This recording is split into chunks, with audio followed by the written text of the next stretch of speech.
Hot అంశాలపైన debate hot topic స్వాగతం. ప్రస్తుతం మనతో పాటు ఉన్నటువంటి అతిథుల్ని పరిచయం చేస్తాను. వెంకటరెడ్డి వైఎస్ఆర్ కాంగ్రెస్ పార్టీ అధికార ప్రతినిధి ప్రస్తుతం మనతో పాటు లైవ్లో జాయిన్ అవుతున్నారు. అలాగే షేక్ బాజీ భారతీయ జనతా పార్టీ అధికార ప్రతినిధి ప్రస్తుతం మనతో పాటు లైవ్లో జాయిన్ అవుతున్నారు. సోడేకర్ హైకోర్టు అడ్వకేట్ కూడా ప్రస్తుతం మనతో పాటు లైవ్లో జాయిన్ అవుతున్నారు. మరి కాసేపట్లో వివేక్ బాబు జనసేన అధికార ప్రతినిధి కూడా మనతో పాటు లైవ్లో జాయిన్ అవుతారు. ప్రధానంగా రెండు అంశాలకు సంబంధించినటువంటి చర్చ చూద్దాం. ఒకటి, నిన్ననే ప్రివిలేజెస్ కమిటీ నుంచి ఒక లేఖ ఎన్నికల కమిషనర్ నిమ్మగడ్డ గారికి చేరటం, ప్రివిలేజ్ కమిటీ ముందు హాజరు కావడం కోసం దూరంగా ఉండొద్దు, దగ్గరలోనే అందుబాటులో ఉండండి అని. అసలు ప్రివిలేజ్ కమిటీకి నన్ను విచారించేటువంటి అధికారం లేదు, నాకైతే శాసనసభ మీద శాసనసభ్యుల మీద గౌరవం ఉంది కాబట్టి నా మీద విచారణ చేసేటువంటి అధికారం మీకు లేదని తేల్చి చెప్పారు. అలాంటి సందర్భంలో చట్ట ప్రకారం ఏ విధమైనటువంటి అవకాశాలు ఉంటాయి, ప్రివిలేజ్ కమిటీకి నిశ్శబ్దంగా ఉండాల్సినటువంటి అవసరం ఉందా? ఇది నెంబర్ 1 పాయింట్. నెంబర్ 2, చంద్రబాబు గారు క్వాష్ పిటిషన్ వేశారు తన మీద, అలాగే నారాయణ గారు కూడా ఒక క్వాష్ పిటిషన్ వేశారు. ఈ ఇద్దరి మీద దాఖలైనటువంటి కేసు ఏదైతే ఉందో, దళితుల భూములని తక్కువ ధరకి కొనేందుకోసం మోసం చేశారు, ఆ పైన వాటిని రెగ్యులరైజ్ చేశారు సాధారణ ఓసీలకి అన్నటువంటి పాయింట్ని అయితే కేసు కొట్టివేయడానికి నిరాకరించినటువంటి న్యాయస్థానం స్టే ఇచ్చింది. విచారణలో స్టే, అది కూడా చంద్రబాబు గారి మీద నారాయణ గారి మీద స్టే, మిగతా విచారణ కొనసాగించేందుకు అనుమతి ఇచ్చింది. వాటి ఆధారంగా వాళ్ళ మీద విచారణకు సంబంధించినటువంటి అంశాన్ని నెల రోజుల తర్వాత తేల్చేందుకు సిద్ధపడింది. అయితే స్టేతో ఇక చంద్రబాబు గారు సేఫ్, అనవసరంగా ఆయన్ని ఇరకాటంలో పెట్టారు. ఒకప్పుడు రాజశేఖర్ రెడ్డి నుండి ఈ రోజు వరకు కూడా వాళ్ళ కుటుంబం అంతా వెంట పడటం తప్ప ఏదీ చేత కాదంటూ నారా లోకేష్ గారు తాజాగా చేసినటువంటి వెటకారంతో కూడినటువంటి ఘాటైనటువంటి ట్వీట్.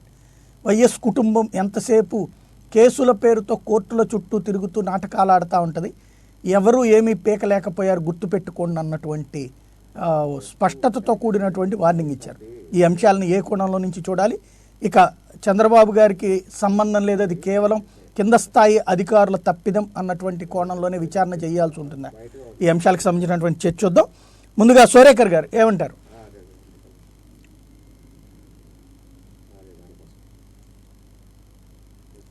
దేనికనంటే ఈ సెక్షన్, సోడేకర్ గారు నా మాట వినబడుతుందా? మీ మాట వినిపిస్తుందా? నా మాట వినిపిస్తుందా? చెప్పండి వినబడుతుంది. నిన్న హైకోర్టులో ప్రధానంగా జరిగింది, చంద్రబాబు నాయుడు గారు వేసిన క్వాష్ పిటిషన్లో ఒక ఇంటర్మ్ అప్లికేషన్, ఈ ప్రొసీడింగ్స్ స్టే చేయమని అడుగుతారు కాబట్టి దాని మీద విచారణ జరిగింది. మొత్తం క్వాష్ పిటిషన్ మీద ఇంకా పూర్తిగా విచారణ జరగలేదు. సో కేసు ఇంకా ఉంది, అసలు కేసు మొదలవలేదు నన్ను అడిగితే. కేవలం అరెస్ట్ మీద మాత్రమే వాళ్ళు స్టే ఇచ్చారు. అట్లానే విచారణ కొనసాగించమని కూడా కోర్టు డైరెక్షన్ ఇచ్చింది. సో ఈ కోణంలో నుంచి మనం ఇవాళ డిస్కషన్ చేస్తే బాగుంటుంది సార్. కేసు మొత్తం అయిపోలేదు, ఇప్పుడు ఆయనకి హైకోర్టు బెయిల్ కూడా ఇవ్వలేదు, ఓన్లీ 4 వారాల పాటు స్టే ఇచ్చింది. ఏ సందర్భంగా ఇచ్చిందని అంటే కూడా మనం సెక్షన్ 41 ఆఫ్ సిఆర్పిసినే మెయిన్గా తీసుకోవాలి. ఎందుకంటే సెక్షన్ 41 సిఆర్పిసిలో ఒక కాగ్నిజబుల్ అఫెన్స్ ఉన్నప్పుడు వారెంట్ కూడా ఇవ్వకుండా పోలీసు వాళ్ళు పిలిపించి విచారణ చేసి అరెస్ట్ చేసే అధికారం పోలీసులకు ఉంది కాబట్టి ఆ సెక్షన్ 41 సిఆర్పిసి నోటీస్ కింద వాళ్ళు పిలిపించారు కాబట్టి సిఐడి వాళ్ళు ఇమీడియట్ థ్రెట్ ఆఫ్ అరెస్ట్ ఉంది కాబట్టి దాన్ని ఆపమని చెప్పి వీళ్ళు అడిగారు. అది మాత్రమే ఆపడం జరిగింది నిన్న. మెయిన్ కేసు ఇప్పుడే అవ్వదు, ఎందుకంటే క్వాష్ పిటిషన్ వేసినప్పుడు క్వాష్ కూడా వేశారు. అందుకంటే సార్ క్వాష్ పిటిషన్ వేసినప్పుడు ఛార్జ్ షీట్ ఫైల్ చేయకుండా క్వాష్ చేయొద్దు అని చెప్పి చాలా స్పెసిఫిక్ జడ్జిమెంట్స్ సుప్రీంకోర్టు నుంచి హైకోర్టు నుంచి ఉన్నాయి. అందులో ఇక్కడ prima facie case made out ఇంకా మీరు చేయలేదు కాబట్టి, మీరు ప్రిలిమినరీ ఎంక్వైరీ స్టేజ్లో ఉన్నారు కాబట్టి 13వ తారీఖే కదా రిజిస్టర్ అయింది ఎఫ్ఐఆర్ ఉన్నారు కాబట్టి మీరు దాన్ని ఏ రకంగా మీరు ఎఫ్ఐఆర్ చేశారో చెప్పండి అని చెప్పి వాళ్ళకి కౌంటర్ వేయడానికి ఒక అవకాశం ఇచ్చింది కోర్టు. ఈ అవకాశాన్ని వాళ్ళు సద్వినియోగం చేసుకుని సిఐడి వాళ్ళు కనుక ఇందులో ప్రాథమిక ఆధారాలు లేకపోవడం వల్ల కేసు కొట్టేశారు, చంద్రబాబు గారిని అనవసరంగా ఇరికించారన్నటువంటి విషయం దీంతో నిజమైపోయింది అంటున్నారు. అది ఎంతవరకు వాస్తవం? అదే చెప్పుకోవడానికి ఏదైనా చెప్పొచ్చు సార్, దాని పొలిటికల్గా మాట్లాడటానికి లేకపోతే నా కేసు నేను సమర్థించుకోవడానికి ఎన్నైనా చెప్పొచ్చు. కాకపోతే ప్రొసీజర్ అనేది ఒకటి ఫాలో అయినప్పుడు మనం ప్రస్తుతానికి ఒక మెయిన్ క్వాష్ పిటిషన్లో ఒక ఇంటర్మ్ అప్లికేషన్ వాళ్ళు వేయటం జరిగింది. ఇంటర్మ్ అప్లికేషన్ ఏంటి? Only stay against the arrest are further proceedings అన్నారు. సో ఫర్దర్ ప్రొసీడింగ్స్లో ముఖ్యంగా 41 సిఆర్పిసి నోటీస్ సిఐడి వాళ్ళు ఇవ్వడం జరిగింది కాబట్టి దాని మీద స్టే ఇవ్వడం జరిగింది కోర్టు. ఇప్పుడే అరెస్ట్ చేయకండి, మీరు అసలు ప్రాథమికంగా ఏం చూసి ఈ కేసు పెట్టారనేది కోర్టు అడుగుతుంది. ఎఫ్ఐఆర్ నమోదు చేయడానికి ప్రాథమికంగా ఏముంటుంది సార్? కంప్లైంటే ఉంటుంది. అన్ని విచారణ జరిపించేసి ఆధారాలతో సహా కోర్టులో వేస్తే ఎఫ్ఐఆర్ ఎందుకు ఉండదు? ఛార్జ్షీట్ అవుతుంది. సో కోర్టు అడిగిన దానిలో ఉద్దేశం ఏంటంటే ఇందులో చాలా ముఖ్యమైన అంశం ఉన్నది సార్. ఇది ల్యాండ్ ఎక్విజిషన్ గవర్నమెంట్ చేసింది. చంద్రబాబు నాయుడు గారో నారాయణ గారో చేసిన ల్యాండ్ ఎక్విజిషన్ కాదు ఇది. ఒక గవర్నమెంట్ చేసిన ల్యాండ్ ఎక్విజిషన్. దానికి ప్రత్యేకంగా ఒక సంస్థను పెట్టారు వాళ్ళు, సిఆర్డిఏ అని. దానికి ఒక చట్టాన్ని రూపొందించారు. ఆ చట్టం కింద ఈ ల్యాండ్ ఎక్విజిషన్ జరిగింది. సో ఇదంతా ఒక పద్ధతి ప్రకారం జరిగినప్పుడు కేవలం ఒక పర్టికులర్ యాక్ట్, ఒక పర్టికులర్ ప్రొవిజన్ కింద ఇది రాలేదు. వీళ్ళు పెట్టిన ఎఫ్ఐఆర్ కూడా చూస్తే మీరు ఒక పక్క మీకు ఐపీసీలో ప్రొవిజన్స్ పెట్టారు. 167, 166, 167, 217 పెట్టారు. ఇంకో పక్క చూస్తేనేమో ఎస్సీ ఎస్టీస్ అట్రాసిటీస్ యాక్ట్ కింద పెట్టారు. ఇంకో పక్క చూస్తే ఎసెంట్ ల్యాండ్ యాక్ట్ పెట్టారు. ఈ 3 యాక్ట్ల కింద మీకు డిఫరెంట్ ప్రొవిజన్స్ ఉన్నాయి. క్రైమ్ అనేది డిఫరెంట్గా డిఫైన్ చేస్తుంది. సో ఏది క్రైమ్ అవుతుంది, ఏది క్రైమ్ కాదు, ఇది తీసుకుంటాం పోలీసుల ప్రధాన అంశం. ఇప్పుడు దాన్ని బట్టి వాళ్ళు అడుగుతున్న ఈ ప్రైమా ఫేసీ కేసు ఏదైతే హైకోర్టు అడుగుతుందో దాన్ని తీసుకురావాల్సి వస్తుంది పోలీసు వాళ్ళు, అంటే సిఐడి వాళ్ళు. మరి ఇదంతా చేయడానికి టైం పడుతుంది కదా సార్. ఎఫ్ఐఆర్ ఇవ్వగానే అవ్వదు. ఎఫ్ఐఆర్ ఓన్లీ ఇప్పుడే మొదలైంది కేసు అని. ఒక పాయింట్ ఏంటంటే ఇప్పుడు మీరు అన్నట్టే 3-4 కోణాలలో కేసులు పెట్టినట్టే 3-4 కోణాలలో కూడా అక్కడ యాక్టివిటీ జరిగిందన్నదే వీళ్ళ ప్రధాన అభియోగం. ఒకటి, సిఆర్డిఏ చైర్మన్ గాను చంద్రబాబు గారే ఉన్నారు, ముఖ్యమంత్రి గాను చంద్రబాబు గారే ఉన్నారు. ఒక అసైన్డ్ ల్యాండ్ని వేరే వాళ్ళకి అదే అంటే ప్రభుత్వం తీసుకుంటుంది కానీ మీకేం డబ్బులు ఇవ్వదు అని ముందు చెప్పి ఆ టైంలో మామూలు వాళ్ళు కొనుక్కుంటే 2 లక్షలకి 5 లక్షలకి వాళ్ళు కొనేసుకున్నాక ఒక 2 నెలలు పోయిన తర్వాత సరే ఆల్రెడీ కొనుక్కున్నటువంటి వాళ్ళకే మేము ఈ భూమిని అంటే అసైన్డ్ ల్యాండ్ ఏదైతే మిగతా వాళ్ళకి ఇస్తారో పరిహారం వాళ్ళకంటే 100 గజాలు తగ్గించి వీళ్ళకి కూడా ఇస్తాము, కొనుక్కున్నటువంటి వాళ్ళు కూడా పేదలే కాబట్టి అంటూ చట్టంలో మార్పు చేసుకుని వచ్చారు. అయితే జీవో ఇచ్చారు. దీన్ని తర్వాత క్యాబినెట్లో కానీ చట్టంగా మార్చడం కానీ చేయలేదు, అసెంబ్లీలో చర్చ కానీ చేయకుండా ఒక జీవో ఇచ్చారు. ఆ జీవో ఇచ్చినటువంటి సిఆర్డిఏకి చైర్మన్గా కూడా ఆయనే ఉన్నారు అన్నటువంటిది. ఇక్కడ ఆయనే ముఖ్యమంత్రిగా ఉండి ఆయనే చైర్మన్గా ఉన్నారు కాబట్టి ఇక ప్రత్యేక చట్టం అక్కర్లేదు, జీవోతో సరిపోతుంది అనేటువంటిది ఒకటి. రెండవ పాయింట్ ఏంటంటే రెవెన్యూ చేయాల్సినటువంటి పనిని ఇక్కడ పట్టణాభివృద్ధి శాఖ తరపున నారాయణ గారు ఇచ్చారన్నది ఆయన మీద అభియోగం. ఈ రెండిట్లో లీగల్గా ఎలాంటి శాంటిటీ ఉంది? అంటే ఇప్పుడు పబ్లిక్ ఇంట్రెస్ట్ కింద కొన్ని పనులు చేయాల్సి వస్తుంది కదా సార్. ఇప్పుడు ఈ ఒక సిఆర్డిఏ మన క్యాపిటల్ అనే కాదు, రోడ్డు ప్రాజెక్ట్స్ ఉంటాయి, హైవే ప్రాజెక్ట్స్, స్టేట్ వే ప్రాజెక్ట్స్ ఉంటాయి. అట్లనే మనం పబ్లిక్ పర్పస్ కోసం చేసే ఇప్పుడు పోలవరం డ్యామ్ ఉంది, దానికోసం ల్యాండ్ ఎక్విజిషన్ ఉంది. ఈ ల్యాండ్ పూలింగ్లో మీకు అసైన్ ల్యాండ్ ఉండొచ్చు, అదర్ గవర్నమెంట్ ల్యాండ్ ఉండొచ్చు, లేకపోతే రిజర్వ్ ఫారెస్ట్ ఉండొచ్చు, ఇట్లా రకరకాల ల్యాండ్స్ ఉంటాయి కదా మనకి, రివర్ బెడ్ ఉంటుంది. వీటన్నిటినీ ఒక్కొక్క ల్యాండ్కి ఒక్కొక్క రకమైన ఎక్విజిషన్ ప్రొసీజర్ ఉంటుంది మనకి. మీరు అన్నట్టు మనం ఇప్పుడు ఎఫ్ఐఆర్లో పెట్టిన 3 డిఫరెంట్ యాక్ట్ల కింద ఈ కేసుని తీసుకున్నప్పుడు దీనికి బేసిస్ ఏంటనేది కూడా డిస్కషన్కి వస్తుంది సార్. అంటే గవర్నమెంట్కి ఏం అధికారాలు ఉన్నాయి, ముఖ్యమంత్రి అధికారంలో ఇచ్చారా, మనం ఇంకొక మాట మాట్లాడుతున్నాం ఇక్కడ సిఆర్డిఏకి చైర్మన్ అయినా అని. ఇది కూడా చాలా ప్రాథమిక అంశం, చాలా ముఖ్యమైన అంశం కూడా. ఎందుకంటే గవర్నమెంట్ ఒక యాక్ట్ పాస్ చేసింది, సిఆర్డిఏ యాక్ట్ అని. ఈ సిఆర్డిఏ యాక్ట్ కింద ఏ ల్యాండ్ ఎక్వైర్ చేయాలనేది నోటిఫై చేసుకున్నారు వాళ్ళు. అంటే పారామీటర్స్ ఫిక్స్ చేసుకున్నారు, ఎక్కడెక్కడ ల్యాండ్ ఎంతెంత తీసుకోవాలి అని, దాన్ని ఎలా పూల్ చేయాలి, వాళ్ళకి ఎలా కాంపెన్సేషన్ చేయాలి అని చెప్పి అన్నీ ఇందులో వాళ్ళు నిర్ణయించుకున్నారు. సిఆర్డిఏ యాక్ట్ చెప్తోంది దానిలో. మనకి ఈ ఇప్పుడున్న ప్రస్తుతం కేసులో ముఖ్యంగా ఒక 2 సెక్షన్స్ మనం బాగా చూసుకుందాం సార్. సిఆర్పిసిలో 41, జీవో 41, అట్లనే సిఆర్పిసిలో 146, సిఆర్డిఏలో 146. మనకి నెంబర్లు బాగా కలిసి వచ్చినాయి ఇందులో. దీనిలో ఇప్పుడు సిఆర్పిసి 41 ఇందాక మనం అనుకున్న వారెంట్ లేకుండానే పోలీసు వాళ్ళు పీల్చి అరెస్ట్ చేయొచ్చు కాబట్టి దాని మీద ఇప్పుడు ప్రైమా ఫేసీ కేసు చేయలేదు కాబట్టి హైకోర్టు నిన్న ముఖ్యంగా స్టే ఆర్డర్ ఇవ్వడం జరిగింది. సో ఒక 41 అయిపోయింది. రెండో 41కి వచ్చేసరికి ఇది మనం ముఖ్యంగా చూసుకోవాల్సిన విషయం ఏంటంటే సార్, ఇందులో ల్యాండ్ గురించి గొడవ జరుగుతున్నప్పుడు అక్కడ ఏదైనా ల్యాండ్ గురించి కానీ నీళ్ళ గురించి కానీ ఏదైనా గొడవ జరిగితే అక్కడ లా అండ్ ఆర్డర్ ప్రాబ్లమ్ సృష్టించగలిగే అవకాశం ఉంది కాబట్టి దాన్ని ప్రొహిబిట్ చేయడం జరుగుతుంది అనేది ఒకటి. అయితే 41 జీవో ప్రకారం చంద్రబాబు నాయుడు గారు సిఆర్డీఏ చైర్మన్గా అధికారంలో ఉండి ఇది ఇచ్చారు అన్నప్పుడు సిఆర్డీఏకి పూర్తి అధికారాలు ఇచ్చింది ప్రభుత్వం. మనం అది మర్చిపోకూడదు. ఎంఆర్ఓకి అక్కడి నుంచి డైరెక్షన్ వెళ్తుంది. ఎంఆర్ఓ ఎగ్జిక్యూటింగ్ అథారిటీ అవుతారు అక్కడ. సో సిఆర్డీఏ చట్టంలో కింద జీవో 41, ఇది ఎస్ఓ కాదు సార్. ఎందుకంటే మనకి జనరల్గా అసైన్డ్ ల్యాండ్ యాక్ట్ వేరు, ఇందాక మనం అనుకున్నట్టు. సో అసైన్డ్ ల్యాండ్ యాక్ట్ తీసుకున్నప్పుడు దానిలో సెక్షన్ 3 కింద మనం ఎలా తీసుకుంటారు, సెక్షన్ 4(1) కింద ఎలా తీసుకుంటారు ల్యాండ్ అనేవి 2 పద్ధతులు ఉన్నాయి. దీని ప్రకారం మనం గవర్నమెంట్ ఇది కావాలి అని ఎక్విజిషన్ చేసినప్పుడు ఎంఆర్ఓ ఆ ల్యాండ్ని ఐడెంటిఫై చేసి వాళ్ళకి కాంపెన్సేషన్ ఎలా ఇవ్వాలి, ఏం చేయాలి అనే దాని మీద ఆర్డర్ ఇవ్వటం ఒక పద్ధతి ఉంది సార్. ఇప్పుడు సిఆర్డీ అనే ఒక ప్రత్యేక చట్టం గవర్నమెంట్ తీసుకొచ్చి మీకు ఈ ల్యాండ్ ఎక్విజిషన్ చేసినప్పుడు అందులో ఎస్సీ ల్యాండ్ ఉండొచ్చు, ఎస్టీ ల్యాండ్ ఉండొచ్చు, గవర్నమెంట్ ల్యాండ్ ఉండొచ్చు, వేరే ఏదైనా ఇప్పుడు అక్కడ రివర్ బెడ్ కూడా ఉంది, రివర్ బండ్స్ కూడా ఉన్నాయి. సో మీకు ఫుల్ రిజర్వాయర్ లెవెల్లో ఫుల్ ఫ్లడ్ లెవెల్లో తీసుకున్నప్పుడు కూడా మీకు ఇంకా ఎక్స్పాన్షన్ కింద ఇరిగేషన్ డిపార్ట్మెంట్ నుంచి కూడా ల్యాండ్ తీసుకుని ఉండొచ్చు, అక్కడ తీసుకోవాల్సి రావచ్చు కూడా. సో ఇలా వివిధ రకాలైన ల్యాండ్స్ తీసుకున్నప్పుడు గవర్నమెంట్కి అసలు ఈ ల్యాండ్ తీసుకునే అధికారం ఎక్కడి నుంచి వచ్చింది అనేది ఇప్పుడు ప్రధాన అంశం. హైకోర్టులో ఉన్నాం మనం, ఇది మర్చిపోకూడదు. దీనికి రాజ్యాంగం కూడా వస్తుంది. రాజ్యాంగంలోని ఆర్టికల్ 300A దీనికి నాకు తెలిసినంత వరకు వెన్నుముక. 300A కింద ప్రభుత్వానికి, రాష్ట్ర ప్రభుత్వానికి కూడా ల్యాండ్ ఎక్వైర్ చేసే అధికారం ఉన్నది. ఆ అధికారం కింద వాళ్ళు ఈ ఒక సిఆర్డీఐని తీసుకొచ్చుకొని చట్టాన్ని, ఆ సిఆర్డీఐ కింద ల్యాండ్ ఎక్విజిషన్ చేసుకొని దానిలో రేపు పొద్దున క్యాపిటల్ డెవలప్మెంట్ చేసుకోవాలని ఒక నిర్ణయానికి వచ్చారు. దీనిలో అవకతవకల గురించి మనం ప్రస్తుతం తర్వాత మాట్లాడుతున్నాం సార్. ఇప్పుడు ప్రభుత్వానికి ఉన్న అధికారం గురించి మాట్లాడుతున్నాం మనం. సో ఆర్టికల్ 300A కింద ఎప్పుడైతే ప్రభుత్వానికి ల్యాండ్ ఎక్వైర్ చేసే అధికారం ఉందో ఆ ల్యాండ్ ఎక్వైర్ చేయడానికి వాళ్ళు ఒక పద్ధతి పెట్టుకున్నారు. ఆ పద్ధతి ఏంటంటే సిఆర్డీఏ యాక్ట్. ఎందుకంటే ఆర్టికల్ 300A రాజ్యాంగంలో దాని ప్రకారం గవర్నమెంట్ ఒక చట్టం పాస్ చేస్తే మాత్రమే ల్యాండ్ ఎక్వైర్ చేయాలని ఉన్నది అందులో.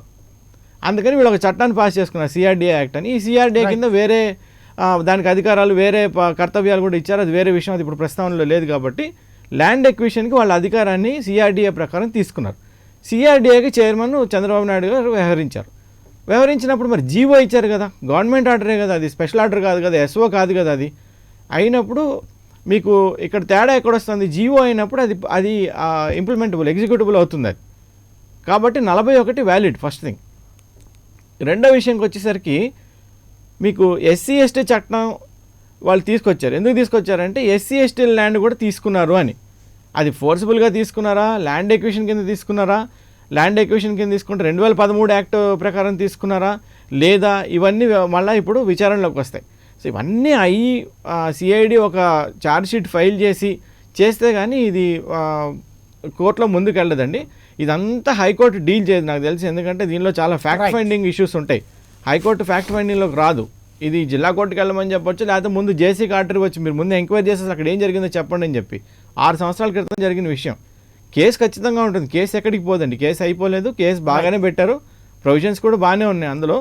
అంత వీక్గా కొట్టగలిగే కేసు ఏం కాదు, కాకపోతే కొన్ని సెక్షన్స్ వీక్ ఉన్నాయి, అది ఒప్పుకోవాలి. రైట్. వెంకటరెడ్డి గారు ఏమంటారు? ముందుగా సాయి గారు, మీకు ప్యానల్లో ఉన్న అందరికీ, ప్రైమ్ నైన్ ప్రేక్షకులందరికీ గుడ్ మార్నింగ్. ఇక్కడ ఏదైతే నిన్నంటే కొంత ప్రత్యేకంగా ప్రస్తావించాల్సిన అంశం, నిన్నేదో అసలు న్యాయం గెలిచేసింది అన్నట్టుగా న్యాయమేవ జయితే అని చెప్పి కొన్ని మీడియా సంస్థలు, ఇదే సాక్షాత్తు నారా లోకేష్ గారు అయితే మీ అయ్య, మీ తాత, మీ నాన్న, మీరందరూ కలిసి ఏమీ చేయలేకపోయారు, మా మీద ఎన్నో రకరకాల కేసులు పెట్టారు, మేము వైట్ పేపర్ అన్నట్టుగా. అంటే నాకు అర్థం కాలే, ఒక అంశానికి సంబంధించి ఏదైతే గడిచిన ప్రభుత్వంలో ఒక జీవో దానికి సంబంధించిన అంశంలో మీ మీద కేసులు నమోదైనాయి, దానికి సంబంధించి విచారణ కోసం మీ విచారణ కోసం సిఐడి వాళ్ళు రమ్మన్న దానికోసం మీరు హైకోర్టుకి వెళ్ళారు. మా మీద విచారణ చేయొద్దు, దాన్ని కొట్టేసేయండి అని చెప్పి వెళ్తే కొట్టేయలేదు. నిన్న హైకోర్టు ఏం చెప్పింది, 4 వారాల పాటు వాయిదా వేసింది. దాంట్లో ప్రధానంగా నేను ఇందాక లాయర్ గారు మొత్తం దానికి సంబంధించినటువంటి అంశాలన్నీ చెప్పారు. నేను దాంట్లో మళ్ళీ వేరే అంశాలను ప్రస్తావించుకుని ఇంకోటి చెప్తా ఉన్నా. ఏం చెప్పారు నిన్న, సిఆర్డీఏ చట్టం కింద చేపట్టిన చర్యల విషయంలో ప్రభుత్వం, అధికారులు, అదేవిధంగా అథారిటీలకు వ్యతిరేకంగా ఎలాంటి సూట్ దాఖలు చేయడం కానీ, ప్రాసిక్యూట్ చేయడం కానీ చేయరాదంటూ సిఆర్డీఏ చట్టంలో సెక్షన్ 146లో నిషేధం ఉంది. కాబట్టి దానికి సంబంధించినటువంటి అంశాలన్నీ పూర్తిగా ఇంకా రావాలి. కాబట్టి దానికి సంబంధించి 4 వారాల పాటు వాయిదా వేశారు. అంటే చంద్రబాబు నాయుడు గారు అధికారంలో ఉన్నప్పుడు చట్టాలను ఆయనే చేసుకుంటారు. అంటే ఒక గజ దొంగ నేను దోచుకోవడం కోసం ఆయన చట్టాలు ఆ చట్టాల్లో కొద్దిగా మార్పులు చేసుకుంటానికి అన్నట్టుగా ఒకటి మేము అధికారంలో ఉన్నప్పుడు చేసినటువంటి దాని మీద ఎటువంటి దాని మీద ఏదైతే మా మీద కానీ మాకు సంబంధించినటువంటి అప్పుడు అధికారుల మీద కానీ ఎటువంటి కూడా మీరు సూట్ దాఖలు చేయడం కానీ ప్రాసిక్యూట్ చేయడం కానీ చేయరాదంటూ వాళ్ళు ఒక చట్టంలో సెక్షన్ పెట్టారంట. దానికి సంబంధించినటువంటి అంశం మీద పూర్తిగా ఇంకా లోతైన విచారణ జరగాలి కాబట్టి ఇంకా సిఐడి అధికారులు కూడా ప్రాథమిక విచారణలోనే ఉంది కాబట్టి ఇంకా పూర్తిగా విచారణ చేయాలి కాబట్టి దానికి 4 వారాల పాటు వాయిదా వేశారు. అంతకుమించి ఏం జరిగింది? చంద్రబాబు నాయుడు గారు ఏమన్నా నిర్దోష అని, అసలు ఆయనకు సంబంధం లేదని, ఆయన మీద అసలు విచారణ చేయకూడదని ఎక్కడా కూడా లేదు కదా. అంతకుముందు హైకోర్టు చాలా సందర్భాల్లో చంద్రబాబు నాయుడు గారు వేసిన అంశాల్లో చాలా పిటిషన్లు కొట్టివేశారు. కొన్ని అంశాల్లో స్టేలు నడుస్తూ ఉన్నాయి. కొన్ని అంశాలకు సంబంధించి మొన్న అయితే అసలు గ్యాగ్ ఆర్డరు, అసలు ఎక్కడ మీడియాలో డిస్కస్ చేయకూడదనే అంశాలు కూడా వచ్చినాయి. ఈరోజు అలా ఏం లేదు కదా. అంటే కొంత చేంజెస్ అనేది వస్తూ ఉంది. దీనికి సంబంధించిన ఆధారాలన్నీ ఇంకా పూర్తిగా ప్రొడ్యూస్ చేయాలి కాబట్టి కొంత టైం అడుగుతూ ఉన్నారు. దీనిలో ఏదో అయిపోయిందని చెప్పి అంటే ఈ ప్రభుత్వం ఏమీ చేయలేకపోయిందని అంటే నేను సూటిగా ఒకటి అడుగుతున్నా, సరే ఈ ప్రభుత్వం పారదర్శకంగా వెళ్తుంది కాబట్టి మేము అన్ని ఆధారాలని ప్రొడ్యూస్ చేసి వెళ్తూ ఉన్నాం. అంతమించి నిజంగా ఏదైనా కక్ష సాధింపు ఇంకోటి చేయాలనుకుంటే 21 నెలల కాలంలో రకరకాల ఒక మాట చెప్పండి, ఒక పాయింట్ చెప్పండి. ఇక్కడ బేసిక్గా రైట్ మీ దగ్గరకు ఒక కంప్లైంట్ వచ్చింది.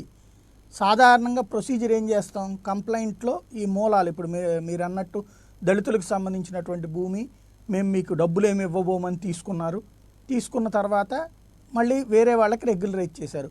ఇది ఒక ఎస్టాబ్లిష్మెంట్. ఇదిగో మొదట్లో అమ్మినోళ్ళు ఎవరు, కొన్నోళ్ళు ఎవరు, ఆ కొన్నటువంటి వాళ్ళకి ఎలా రెగ్యులరైజ్ అయింది, అప్పుడు ఎంఆర్ఓ ఉన్నారా, సబ్ రిజిస్ట్రార్ ఎట్లా చేశాడు, వీటన్నిటి తర్వాత ఆ పైకి చంద్రబాబు గారి దగ్గరికి రావాలి. అలా కాకుండా కోతికి కొబ్బరికాయ దొరికింది, కొబ్బరి చెప్ప దొరికింది అన్నట్టు అర్జెంటుగా పరిగెత్తుకెళ్ళిపోయి మీరు ఆ నోటీస్ ఇచ్చేయడం వల్ల ఇది డిస్టర్బెన్స్ కాదా? అంటే మీకు కేసు వచ్చినప్పుడు సిస్టమేటిక్గా మూవ్ చేయడం కాకుండా బాబు గారిని అర్జెంటుగా లాక్కు రావడం అన్న ఆత్రం కొద్దీ చేసిన తప్పని అనిపించట్లేదా ఇది? అంటే ఇక్కడ అసలు జియోకి సార్ ఒకటి, ఇప్పుడు జియో ఇచ్చింది అక్కడ ఎంఆర్ఓ కాదు కదా. ఇప్పుడు అసైన్డ్ ల్యాండ్లకు సంబంధించిన దాంట్లో మొట్టమొదటి 2015లో ఒక జియో అనేది జీవో అనేది చివరిలో వస్తుంది. ఫస్ట్ ఎవరు కొన్నారు, ఎవరు అమ్మారు, ఎవరు రిజిస్టర్ చేశారు, అక్కడ ఉన్న ఎంఆర్ఓ ఏం చేశారు, ఎన్నిటి విచారణలు పూర్తయ్యాక దీనికి ఆ జీవో అసలు కారణం అన్నది లెక్కగట్టి అప్పుడు ఆ జీవో జారీ చేసిన ఆయన దగ్గరికి వెళ్ళాలి, విచారణకు నోటీస్ ఇవ్వాలి. కానీ ఈలోపు అసలు ఈ స్టేట్మెంట్ ఏం రికార్డ్ చేయలేదు కదా. నిన్న చేస్తున్నారు మీరు ఒక్కొక్కటి శ్రీధర్ని పిలుచుకు రావడం, ముందు చేయాల్సిన పని వెనక చేయాల్సిన పని ముందు మజ్జిగ అన్నం తర్వాత కూర అన్నం తింటలా అట్లా ఎందుకు అనుకుంటారు సార్ గారు? ఇప్పుడు అసలు ఆ జీవోనే ప్రధాన కారణం. అసైన్డ్ ల్యాండ్లకు సంబంధించినటువంటి 41 జీవో ఇవ్వడానికి ఎవరు ప్రధాన కారణం?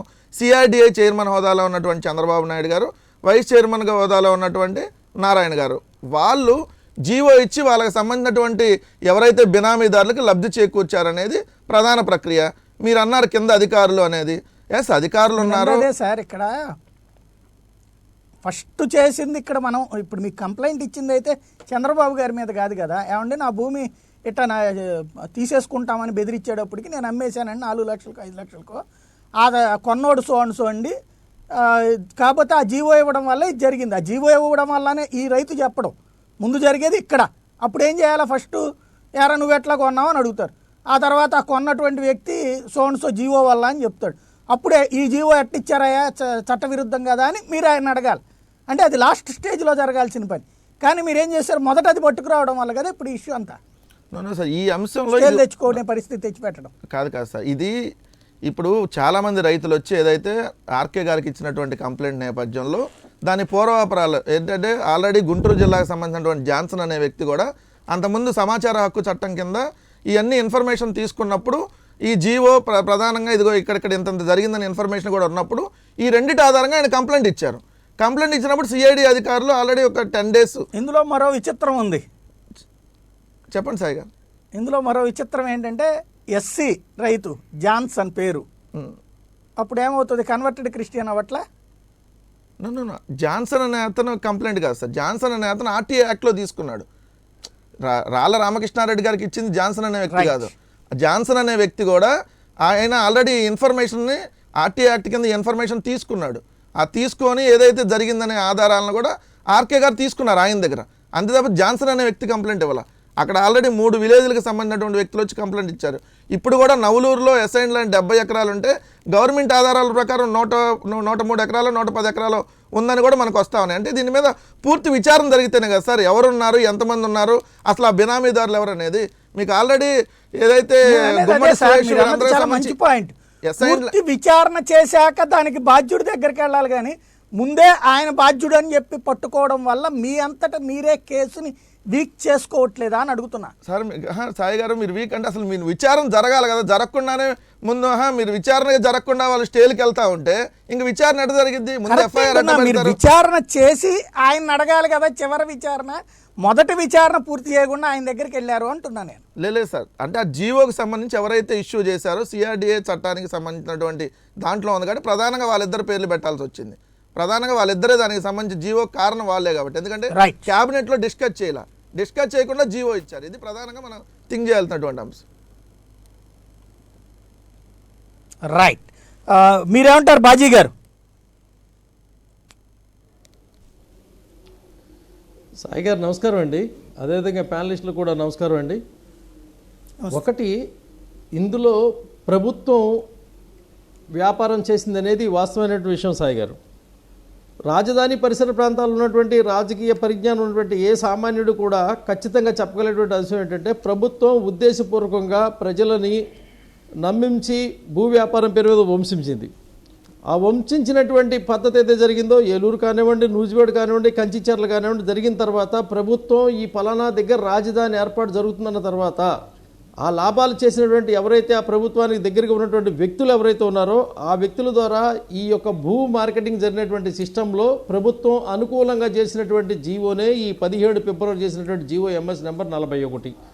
ఇందులో ప్రజల్ని భయాందోళనకు గురి చేయటం, ఎవరైతే దళితులు ఉన్నారో వాళ్ళని ఈ భూములు లాక్కుంటారు మీరు అమ్మకపోతే, లేకపోతే దీన్ని ప్రభుత్వానికి ఇవ్వకపోతే మన చేతికి ₹1 కూడా రాదు అనేటువంటి ఆలోచన కల్పించడం ద్వారా ప్రభుత్వం ఒక ఉద్దేశపూర్వకమైనటువంటి ఈ భూమారకం చర్య చేపట్టినట్టు జరిగినట్టుగా ఆనాడు మా భారతీయ జనతా పార్టీ విశ్వసించడం జరిగింది. దళితులకు అన్యాయం జరిగింది ఈ విషయంలో అని చెప్పని. ప్రభుత్వమే ఇంటెన్షన్ లేకుండా ఉన్నట్లయితే ఎందుకు ప్రత్యేకంగా ఈ సిఆర్డిఏ పరిధిని ఉద్దేశపూర్వకంగానే ఉన్నటువంటి మున్సిపల్ శాఖ మంత్రి గారు పెంచనివ్వండి. సిఆర్డిఏ చట్టం మనకి కావలసిన వాళ్ళకి దాన్ని చుట్టంగా మార్చుకున్నటువంటి పరిస్థితి, కాదన్న వాళ్ళ మీద దండంగా వాడేటువంటి పరిస్థితిగా సిఆర్డిఏ చట్టం వాడారండి. ఎక్కడైనా జనరల్గా ఏం జరిగిద్దంటే ఒక ప్రాథమిక విషయం, ఇప్పుడు మీరు అడిగినట్టుగానే ఒక ప్రాథమిక విషయం ఒక పర్ఫెక్ట్ అయినటువంటి రూల్స్ ప్రకారం ఇంప్లిమెంటేషన్ జరగాలి. అలా కాకుండా అసలు ఆ రూల్స్ అన్నీ అవాయిడ్ చేసి ఆ ప్రాథమికంగా ఏ వ్యక్తి ఏది కావాలో దాన్ని మొత్తాన్ని ఇంప్లిమెంట్ చేసి ఫైనల్గా వచ్చిన తర్వాత అప్పుడు రూల్స్ని మనం ఆ రోజు జరిగినటువంటి దాన్ని ఎందుకు మనం పట్టించుకోలేదనేటువంటి వాదన ఎలా అయిందో ఇప్పుడు జరుగుతున్నటువంటి తీరు కూడా అదే కనపడతా ఉంది. పర్టికులర్గా ఇది క్రిమినల్ కాన్స్పిరసీ ఉందనేటువంటిది క్లియర్గా అర్థమవుతూ ఉందండి. ఏది 120B చెప్పినటువంటి విధానంగానే ఈ భూమిని లాక్కోవాలనేటువంటి ఉద్దేశంతోనే ఈ జీవో తయారైందనేటువంటి వాదనతో పాటుగా అక్కడ ఉన్నటువంటి ప్రజల యొక్క పరిస్థితుల్ని బలహీనంగా మార్చుకొని కొంతమంది వ్యక్తుల ద్వారా దాన్ని కొనుగోలు చేసేటువంటి క్రమం, తర్వాత క్రమబద్ధీకరణ కోసం చేసినటువంటి వాదన ఏదైతే ఉందో ఇది మొత్తం కూడా రాజకీయ ప్రేరేపితమైనటువంటి పరిస్థితి. అదేవిధంగా అనుచరులకి లబ్ధి కలిగించాలనేటువంటి ఆలోచన ప్రభుత్వంలో నేతలకు కలిగినటువంటి ఆలోచన అనేది క్లియర్ కట్టెడ్.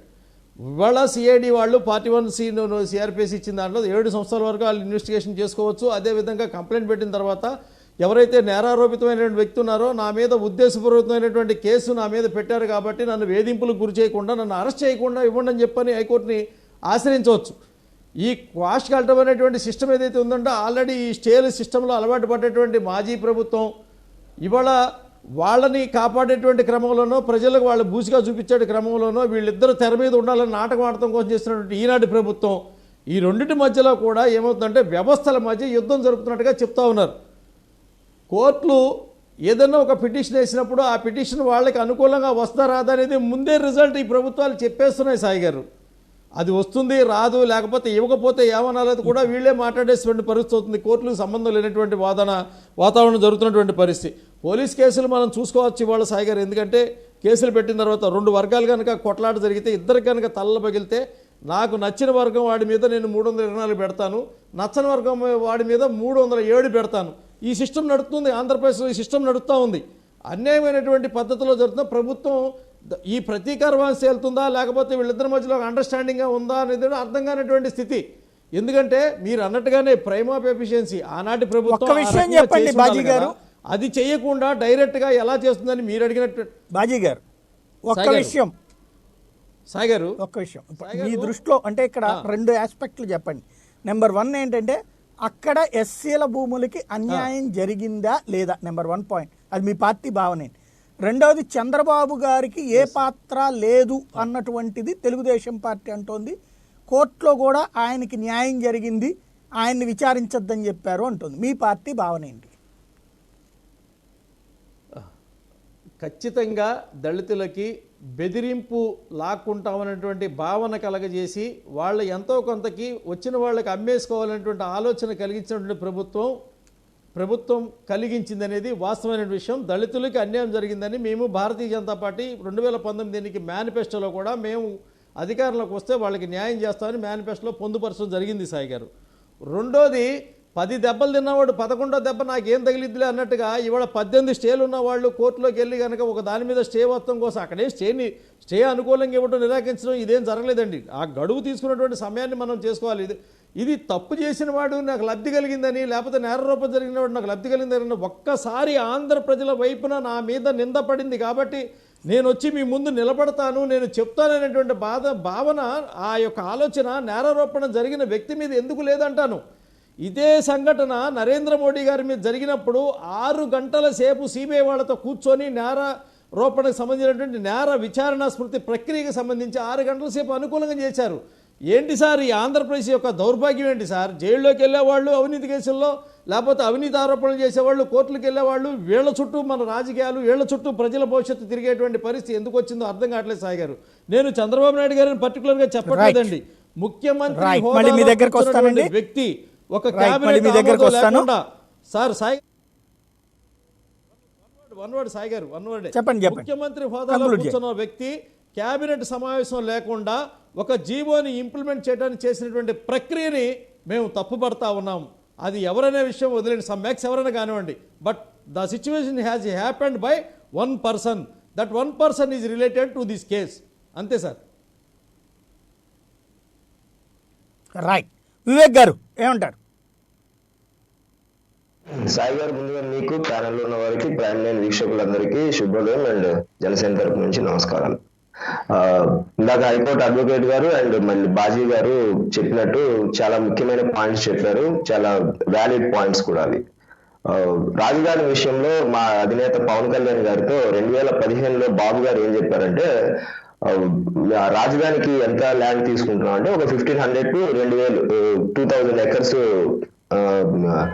తీసుకొని రాజధానిని ఇనిషియల్ గా బిల్డప్ చేద్దాము అని అన్నారు. సో దాని తర్వాత 2018కి వచ్చేసరికి అది టోటల్ గా 33,000 ఎకరాల వరకు వెళ్ళిపోయింది అనేది స్వయంగా మా అధినేత 2018లో బయటకు వస్తూ మంగళగిరి సభలో చేసిన వ్యాఖ్యలు. అంటే ఒక మాట ఇచ్చిన తర్వాత, లేకపోతే ఒక తక్కువ స్థలంలో మనం తీసుకొని మెల్లిమెల్లిగా డెవలప్ చేసుకుంటే రాష్ట్రంలో ఉన్న ఆర్థిక పరిస్థితులు, లేకపోతే మనకున్న పరిస్థితుల్ని బట్టి మెల్లిగా డెవలప్ చేసుకుందాము అనేది మా అధినేతతో ఆయన చెప్పి, దాని తర్వాత ల్యాండ్ పూలింగ్ తీసుకురావడము, ఇష్టానుసారంగా 1,000 ఎకరాలను తీసుకోవడము, మనకు అంత అవసరం లేదని తెలిసినా కూడా ఇష్టానుసారంగా చైనాలతో, జపాన్లతో, వాళ్ళతో నానా రకాల స్కెచ్లు వేయించుకుంటూ 5 ఏళ్ళు గడిచిపోయింది. అది గడిచిన చరిత్ర. అండ్ ఇంకా రాజధాని విషయానికి వచ్చేసరికి న్యూజిబీడ్ అని, ఇందాక కంచిచేర్లు అని ఎన్నెన్నో పేర్లు వచ్చాయి. పాపం అక్కడ భూములు కొన్న వాళ్ళందరూ నష్టపోయారు. చాలా ఇప్పటికీ కోలుకోలేదు కొన్ని కుటుంబాలు, 100 కుటుంబాలు ఆ విధంగా ల్యాండ్లు కొన్నవాళ్ళు. సో ఈ రియల్ ఎస్టేట్ వ్యాపారం లాగా ల్యాండ్స్ విషయంలో జరుగుతున్న ప్రతిసారి ప్రతి ప్రభుత్వంలో ముందుగా వీళ్ళకి తెలుస్తాయి కాబట్టి ఎక్కడ ఏమేమి వస్తాయో, అంతకు ముందు వాళ్ళ బినామీలతో కావచ్చు, వాళ్ళకి తెలిసిన మనుషుల ద్వారా కొనిపించుకొని చేతులు మార్పించుకున్న సందర్భాలు ఎన్నో ఉన్నాయి. అయితే ఇక్కడ చంద్రబాబు లాంటి వ్యక్తిని, అంటే ఒక 40 years ఇండస్ట్రీ లాంటి వ్యక్తిని, అన్ని రాజకీయాలు పండిన, అంటే ఒక మంచి పెద్ద చేప సముద్రం ఒడ్డుకు వచ్చినప్పుడు దాన్ని తెలివిగా మనం వలలో పట్టాలి, కానీ ఆ చక్కగా మళ్ళీ ఈదుకుంటూ సముద్రంలోకి వెళ్ళిపోయే అవకాశాలు వైసీపీ ప్రభుత్వం చేస్తుంది. అది కూడా నేను సరదాగా కేసు పెడతాను, లేకపోతే సరదాగా నేను ఒక రోజు జైల్లో వేస్తాను, నువ్వు దాన్ని తప్పించుకో, లేకపోతే తప్పించుకున్నట్టు నటించు, లేకపోతే ఒక రోజు జైలుకి వెళ్ళు, సో దట్ ఇద్దరం బెనిఫిట్ అవుతాము 60-40 కింద అనే ఆలోచన కనిపిస్తుంది. కానీ ఎంతసేపున ఒక మంచి ఉద్దేశంతో ఒక ప్రాథమిక సాక్ష్యాలు జడ్జిలో ఏమన్నారో నిన్న హైకోర్టులో, ప్రాథమిక సాక్ష్యాధారాలు అక్యూజ్ చేసిన వాళ్ళ మీద సరిగా లేకుండానే ఎందుకు మీరు కేసును వాళ్ళని వెళ్ళి అరెస్ట్ విచారణకు రమ్మని పిలిచారు అనే గమనంలో అన్నారు. ఇందాక చెప్పింది అడ్వకేట్ గారు అదే, ఇంతకు ముందు కూడా మనం డిబేట్ లో చెప్పుకున్నాము. ఇది కేసు పెద్దగా శిక్ష పడే కేసు కాదు, వాళ్ళు పెట్టిన సెక్షన్ ప్రకారం ఆలోచిస్తేనే లాయర్లు కూడా ఎంతో మంది మనం డిబేట్ లో చూసాము 6 నెలలకు మించి శిక్ష పడదు ఇది ఇందులోని. అంత చిన్న కేసులో ఆధారాలు లేకోకుండా అంత పెద్ద వ్యక్తి మీద, అంత తెలిసిన వ్యక్తి మీద, వ్యవస్థలను అంత చక్కగా చూసుకునే వ్యక్తి మీద మనం పెట్టినప్పుడు చాలా చాలా లోతైన ఇంట్రాగేషన్ కావచ్చు, విచారణ చేసే సందర్భం కావచ్చు, సాక్ష్యాలు ముఖ్యంగా కోర్టు కావాల్సిన సాక్ష్యాలు ఆ సంబంధించిన ఏ ఒక్కటి తీసుకోకుండా ఏదో నోటీసులు ఇచ్చేసాము, సడన్ గా విచారణకు రండి, మేము కాస్త విచారణ చేస్తాము అని కోర్టు మెట్లు కాదు అని పోలీస్ స్టేషన్ మెట్లు ఎక్కించాలి అనే ఒక ఆలోచన చేస్తుంది. కానీ ప్రభుత్వము నిజంగా పట్టుకోవాలనుకుంటే ఎన్నో ఉన్నాయి చేయాలనుకుంటే, ప్రభుత్వం సీరియస్ గా తీసుకొని గత ప్రభుత్వంలో జరిగిన తప్పులు సీరియస్ గా తీసుకొని చేయాలనుకుంటే, సాక్ష్యాధారాలతో చేయాలనుకుంటే, చిత్తశుద్ధి ఉంటే నిజంగా ఎన్నో తప్పులకు సంబంధించి చేసుకోవచ్చు. దానికి చిన్న ఉదాహరణ ఏంటంటే, సాక్షాత్తు చంద్రబాబు ఇంటి వెనకాల కృష్ణానదిలో ఇసుక రీచులతో ప్రొక్లైన్లతో తవ్వుతూ ఉంటే మా ప్రధాన కార్యదర్శి గారు అప్పుడు వెళ్ళి కంప్లైంట్ చేసి ఇది తప్పు అని చెప్పినందుకు మా మీద కేసులు పెట్టారు. వాళ్ళ మీద గ్రీన్ ట్రిబ్యునల్ కంప్లైంట్ చేస్తే జగన్ ప్రభుత్వం వచ్చిన తర్వాత ఏం జరిగిందంటే అక్కడ ఎటువంటి తవ్వకాలు జరగలేదని ఈ ప్రభుత్వం సర్టిఫికేట్ ఇచ్చింది. మీకు తెలిసే ఉంటది. సో అప్పుడేమో ఇసుక తవ్వకాలు జరుగుతున్నాయని తవ్వలేదని కాదు, ప్రభుత్వం వచ్చింది. ఇక్కడే చిన్న పొరపాటు ఇంకొకసారి పునరావృతం కాదని ఇచ్చారు. పెనాల్టీ కొట్టేయండి, 100 కోట్ల రూపాయల పెనాల్టీ, ఇంకోసారి పునరావృతం కాదని ఇచ్చారు. పెనాల్టీ వేస్తే అంటే పెనాల్టీ రాష్ట్ర ప్రభుత్వం కట్టాల్సి వస్తుంది కదా 100 కోట్లు. నిజంగా వీళ్ళు చేసిన చంద్రబాబు డబ్బులు ఏం కట్టరు కదా, రాష్ట్ర ప్రభుత్వం కట్టాల్సి వస్తుంది కాబట్టి అది జెన్యూనే కదా పాయింట్లో. పాయింట్ గురించి కాదు సాయి గారు, అక్కడ జరిగిన దోపిడీ వాళ్ళు సంపాదించుకున్న వాళ్ళు అక్రమంగా సంపాదించుకున్న వాళ్ళ గురించి మనము అది విరుద్ధం కదా. మనం ఒక ప్రభుత్వంలో ఉన్న వ్యక్తులు వాళ్ళని అరెస్ట్ చేయొచ్చు, బియాండ్ అలా తీసుకొని వెళ్ళి చంద్రబాబు కాదు కదా దాంట్లో పాత్రధారి, దాని వెనకాల వ్యక్తులు ఎవరో అనేది తీయాలి కదా. మనం డైవర్ట్ అవుతున్నాం ఇక్కడ. సో రైట్ ఒక్క పాయింట్, ఈ ప్రభుత్వం వచ్చిన తర్వాత ఇప్పుడు అచ్చెన్నాయుడు తీసుకోండి, మీది కొద్దిగా ఆడియో తేడా వస్తుందండి, లో వాయిస్ వస్తుంది, ఒక్కసారి సరి చేసుకోండి వివేక్ గారు. చెక్ ఇప్పుడు వస్తుందా సాయి గారు? ఒక్కసారి మళ్ళీ మీ దగ్గరకు వస్తాను. అది బాగా లాంగ్ వాయిస్ వస్తుంది అనమాట, లో వాయిస్ వస్తుంది. రైట్, ఇక్కడ వెంకటరెడ్డి గారు, ఇక్కడ ఒక డౌట్ ఏంటంటే చాలామందికి వస్తున్నటువంటి డౌటు, చంద్రబాబు గారి మీద ఏదో ఒకటి మీరు అలా కేసు ప్రయత్నించడం, కొంత లేట్ అవుతుంది, ఆ తర్వాత స్టే వస్తుంది, అటు వాళ్ళేమో ఇదిగో మమ్మల్ని ఏం చేయలేరు అనేటువంటిది చెప్తారు, మీరేమో న్యాయ వ్యవస్థని టార్గెట్ చేస్తారు, ఇదిగో న్యాయ వ్యవస్థలో ఆయన మేనేజ్ చేసుకుంటాడని. ఇలాగా కొంతకాలం పాటు ఓ 3-4 ఏళ్ళు ఇలా మీ ఇద్దరు సరదాగా ఆడుకుంటే, ఆ తర్వాత రేపు జగన్ గారి కేసుల్లో గనక ఏమైనా జడ్జిమెంట్ మీకు ఎగనెస్ట్గా వస్తే, అదిగో చూసారా చంద్రబాబుకి మేనేజ్ చేయడం అలవాటు ఉంది కాబట్టి ఆయన చేయించాడని ప్రచారం చేయడం కోసం ఇలాంటి ఆట ఏమన్నా ఆడుతున్నారా?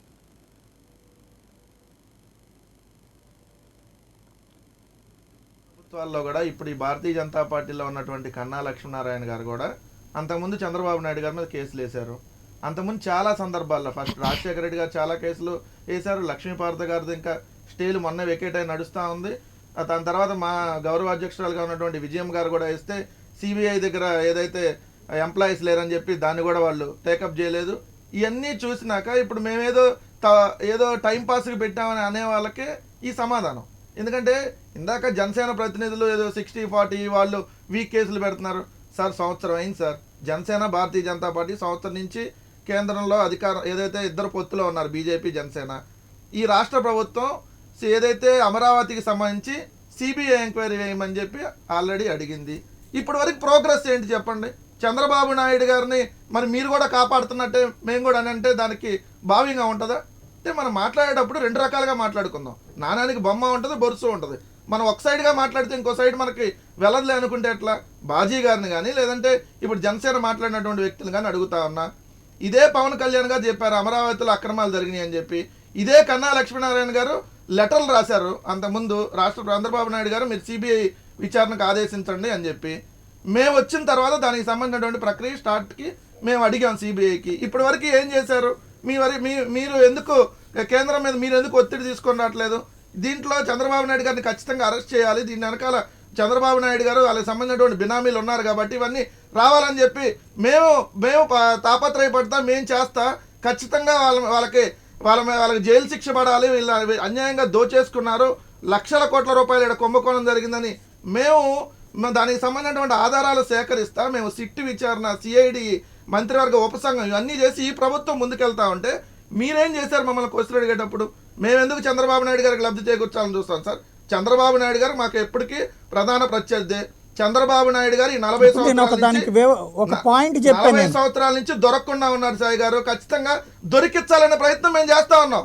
ఇన్నాళ్ళు తప్పించుకున్నాడు దొంగ, 100 తప్పులు చేసినా కానీ దొరుకుతాడు కాబట్టి శిశుపాలుడు పాపాలు పండినట్టుగా చంద్రబాబు నాయుడు పాపాలు పండే రోజు వచ్చింది కాబట్టి ఇదిగో ఈ రోజు కేవలం 4 వారాలు మాత్రం ఇది వాయిదా పడింది. సంబరపడద్దు, జనసేన వాళ్ళు సంబరపడతా ఉన్నట్టున్నారు. నాకు చంద్రబాబు నాయుడు 4 వారాలే పడిందని. ఇక్కడ ఒక చిన్న పాయింట్ అడగండి సాయి గారు. నిన్న నారా లోకేష్ గారు వాడిన పదం, నీ బాబు వల్లే కాలేదు, నువ్వెంత వైఎస్ జగన్, చంద్రబాబు గారి పైన అక్రమ కేసులు పెట్టడం, కోర్టులో చివాట్లు తిని తోక ముడిచి పారిపోవడం మీ కుటుంబానికి అలవాటే కదా, ఫేక్ కేస్ అగెనిస్ట్ సిబిఎన్. ఇది ప్రస్తుతం హ్యాష్ట్యాగ్తో ట్రెండ్ చేస్తున్నటువంటి పాయింట్. నేను అనే పాయింట్ ఏంటంటే ఓపెన్గా సవాల్ చేస్తున్నారు, మీ దమ్ము లేదు, మీ చేత కాదు, ఆయన చాలా నిజాయితీపరుడు అని చెప్పి. అలా అన్నప్పుడు సిస్టమేటిక్గా వెళ్ళాలి. అలా కాకపోతే ఇప్పుడు నేను ఇందాక చెప్పిన పాయింట్లో ఈ విధంగా 4 రోజుల పాటు డ్రాగన్ చేసుకుని ఇట్లాంటి కేసులు మీరు వేయడం, అవి సెక్షన్ సరిగ్గా లేవని కొట్టేయడం, లేదా స్టేలు ఇచ్చేయడం, ఇవన్నీ అయిపోయాక అదిగో చూసారా న్యాయ వ్యవస్థను మేనేజ్ చేస్తున్నారని జనంలో ప్రచారం చేసి రేపు పొద్దున్న జగన్ గారి కేసులో శిక్ష పడితే అదిగో చంద్రబాబే చేయించాడు ఇదంతా అని చెప్పడం కోసం ఆడుతున్న నాటకమా? సార్ మేము ప్రచారం చేయడం కాదండి, నిజంగా అయితే వ్యవస్థకి అంత చేతకాని వ్యవస్థ సార్. న్యాయ వ్యవస్థలో మనుషులను పెట్టుకొని మేనేజ్ చేశాడని మేము చెప్పడం కాదండి, డైరెక్ట్ ఇండైరెక్ట్ గా మిమ్మల్ని నేను అడిగేది మీ వ్యవస్థ, ప్రభుత్వ వ్యవస్థ చేతకానిదా? ఎలా మీరు గ్యాగ్ ఆర్డర్లు ఇస్తారు, విచారణ జరగకూడదని అంటే ఎట్లా అని చెప్పి సాక్షాత్తు సుప్రీంకోర్టు రాష్ట్ర హైకోర్టుకి చివాట్లు పెట్టినట్టుగా మాట్లాడింది. అందుకనే నిన్న మీకు దీన్ని ఏదైతే నన్ను వేసిన క్వాష్ పిటిషన్ కొట్టేలా హైకోర్టు, అది కానీ మన సుప్రీంకోర్టు కానీ మాట్లాడబోతే ఇది కొట్టేసినా కూడా మనం ఆశ్చర్యపోవాల్సినటువంటి పని లేదు. రెండో అంశం వచ్చేటప్పటికి రాజశేఖర రెడ్డి గారు ఏం చేయలేకపోయారు, జగన్ నువ్వేం చేస్తావని అంటే సిబిఎన్ అని అన్నాడు కదా, అక్కడ సిబిఎన్ పేరులో స్టేబిఎన్ అని మార్చుకోమనండి సార్. మీరే విచారణ దమ్ముంటే మీరు విచారణ చేయండి అంటారు, విచారణకు దమ్ముగా మీరు ఎదుర్కొనేటటువంటి సత్తా లేదు. ట్విట్టర్లో కూర్చొని ఏదో ట్విట్టర్లో అదేదో రట్టేశారన్నట్టుగా మీరు ఏదో ట్వీట్లు పెట్టేస్తే కాదు కదా. మీ మీద ఆరోపణలు వచ్చినాయి, దానికి సంబంధించినటువంటి కొంత ఆధారాలు మా దగ్గర ఉన్నాయి, మిమ్మల్ని విచారణకు రమ్మన్నాం. నేను మగతనంగా విచారణ ఎదుర్కొనే సత్తా ఉండాలి కదా. ఊరికి ట్విట్టర్లో ట్వీట్లు చేయటం ఎట్లా? ట్విట్టర్లో ట్వీట్లు చేసేస్తే అయిపోదు కదా సార్. ప్రజా కోర్టులో చంద్రబాబు నాయుడు గారు దోషిగా ఎప్పుడో తేలిపోయారు, ఏదైతే క్రిమినల్ కోర్టులో దోషిగా తేలాల్సినటువంటి అవసరం ఉంది, ఏర్పడతా ఉంది. కొద్దిగా టైం పట్టొచ్చాము, 4 రోజులు లేట్ అవ్వచ్చాము. ఖచ్చితంగా ప్రజా కోర్టులో ప్రజలు ఏ విధంగా శిక్ష వేశారో, ఏదైతే రేపు పొద్దున క్రిమినల్ కోర్టులో కూడా ఖచ్చితంగా చంద్రబాబు నాయుడు గారికి శిక్ష పడింది. రాజకీయ స్టేట్మెంట్ ఇస్తున్నారు. నేను అడిగిన ఒక సూక్ష్మ పాయింట్ని టాక్టికల్గా పక్కకి తప్పిస్తున్నాను. నేను అడిగిన పాయింట్, రేపు జగన్ గారి కేసుల్లో శిక్ష పడే సందర్భం వస్తే చంద్రబాబు మేనేజ్ చేసుకున్నారు, మేనేజ్ చేసి ఇట్లా వేధిస్తున్నారు అని చెప్పడం కోసం ఇలా కావాలని ఉత్తుత్తి కేసులు పెడుతున్నారా? జగన్ గారి కేసుల్లో శిక్ష పడిద్ది అని ఎవరు చెబుతారు సార్? జగన్ గారి కేసులు ఒక్కొక్కటి వీగిపోతా ఉన్నాయి, అవన్నీ తప్పుడు కేసులు అని చెప్పి ప్రజలకు తెలుసు, మీడియాకి తెలుసు. దాంట్లో పడతదని మీరు అనుకున్నారు, పడలేదు. ప్రజలకి తెలుసు, మీడియాకి తెలుసు. కాబట్టే కదా ప్రజలు ఇంత బ్రహ్మరథం పట్టింది జగన్మోహన్ రెడ్డి గారికి. ఆ కేసులు ఎక్కడా లేవని తెలుసు, 1 by 1 అందరూ క్లీన్ చిట్ గా బయటకు వస్తా ఉన్నారు. సో పడిద్దని ఎట్లా అంటారు? జగన్ గారి కేసు లాలూ ప్రసాద్ యాదవ్ కేసులో కూడా ఏం జరగదని జనాలు అనుకున్న తర్వాత 4 సార్లు గెలిపించారు, కానీ ఆ తర్వాత జరిగింది. నేను అనే పాయింట్, ఇక్కడ తీర్పును అట్రిబ్యూట్ చేయొద్దు. నేను అన్నది ఇక్కడ పొలిటికల్ ఇంటెన్షన్. ఇక్కడ చంద్రబాబు గారు స్టేలు తీసుకునేటప్పుడు ఏమని ఉంటుంది, తెలుగుదేశానికి అడ్వాంటేజ్ అవుతుంది. ఎందుకు? ఎవరు రాజశేఖర రెడ్డి అంతటా ఆయనే కేసులు పెట్టారు, ఆయన అంతటా ఆయనే విత్డ్రా చేసుకున్నారు. విజయమ్మ గారు ఆవిడంతటా ఆవిడే విత్డ్రా చేసుకున్నారు. చివరికి రాజశేఖర రెడ్డి గారు ముఖ్యమంత్రి హోదాలో విచారణకు ఆదేశించి విచారణ నివేదిక అందాక విత్డ్రా అయ్యారు. అక్కడ ఎందుకు యాక్షన్ తీసుకోలేదు ఆ రోజున అంటే ఏంటి అది పోనీ ఇది కోర్టులో కూడా కాదు కాదు బయటే విచారణకి విత్డ్రా అయ్యారు అంటే చంద్రబాబు గారితో కుమ్మక్కయ్యారా లేకపోతే ఏం లేదని వదిలేశారా ఇవాళ మీరు అలాంటి ఆ రోజు కాన్సెప్ట్లే తీసుకొచ్చి మాట్లాడుతున్నారు ఎలా ప్రాక్టికల్ అవుతుంది సార్ ఇప్పుడు మీరు చూస్తూ ఉన్నారు మేము చంద్రబాబు నాయుడు గారి మీద ఇది ఒక్కటి కాదు గడిచిన ప్రభుత్వంలో జరిగిన ప్రతి ఒక్క దాని మీద ఎంక్వైరీ చేయాలని చెప్పి మేము విచారణకు వెళ్తా ఉన్నాం. ఒక్క అమరావతి అనే అంశం కాదు సార్, ప్రతి దాని మీద ఇప్పుడు ఫైబర్ నెట్ మీద కూడా మేము సిబిఐ అడిగాం, ఏదైతే అమరావతి దానికి సంబంధించి కూడా సిబిఐ అడిగాం. మా దగ్గర జరిగే ఆల్రెడీ విచారణ జరుగుతూ ఉంది. ఈరోజు ఇప్పుడు ఏమైపోయింది సార్, 4 వారాల పాటు తాత్కాలికంగా వాయిదా పడింది. చంద్రబాబు నాయుడు గారు రేపు 23వ తారీఖు వెళ్ళాలి కాబట్టి వచ్చే నెల 16కి వాయిదా వేశారు, ఆ పోయి వచ్చే నెల 23 వెళ్తాడేమో నోటీసులు మళ్ళీ ఇస్తే. అంత తప్ప ఏమైంది, 4 వారాలు వాయిదా పడింది. మీడియాలో ఈ 4 రోజులు డిస్కషన్ జరిగింది తప్ప చంద్రబాబు నాయుడు గారు ఎక్కడా అసలు విచారణ చేయకూడదని ఏ న్యాయస్థానం ఈరోజు చెప్పలేదు కదా. ఆ సిఐడి అసలు ఈ పూర్తిగా ఈ అంశాన్ని తీసుకోకూడదని ఎక్కడా చెప్పలేదు కదా. సిఐడి విచారణ జరుగుతూనే ఉంది, అధికారులు ఇంకెవరైతే ఉన్నారో వాళ్ళందరి మీద జరుగుతూనే ఉండిద్ది. ఈ లోపు ఆధారాలు వస్తాయి, రేపు ఆధారాలు వచ్చిన తర్వాత ఇదే ఆధారాలను మళ్ళీ ప్రొడ్యూస్ చేస్తారు.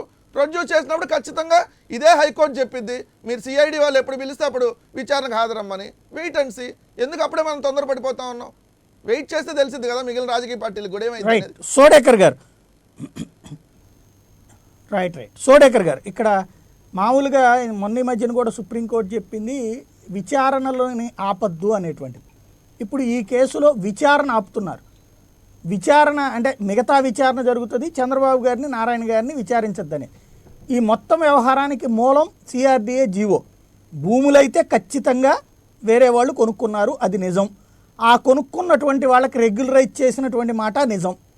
కాకపోతే ఆ రెగ్యులరైజ్ చేయాలని మామూలు ఎస్సీ భూములను అట్ట చేయడానికి వీల్లేదు.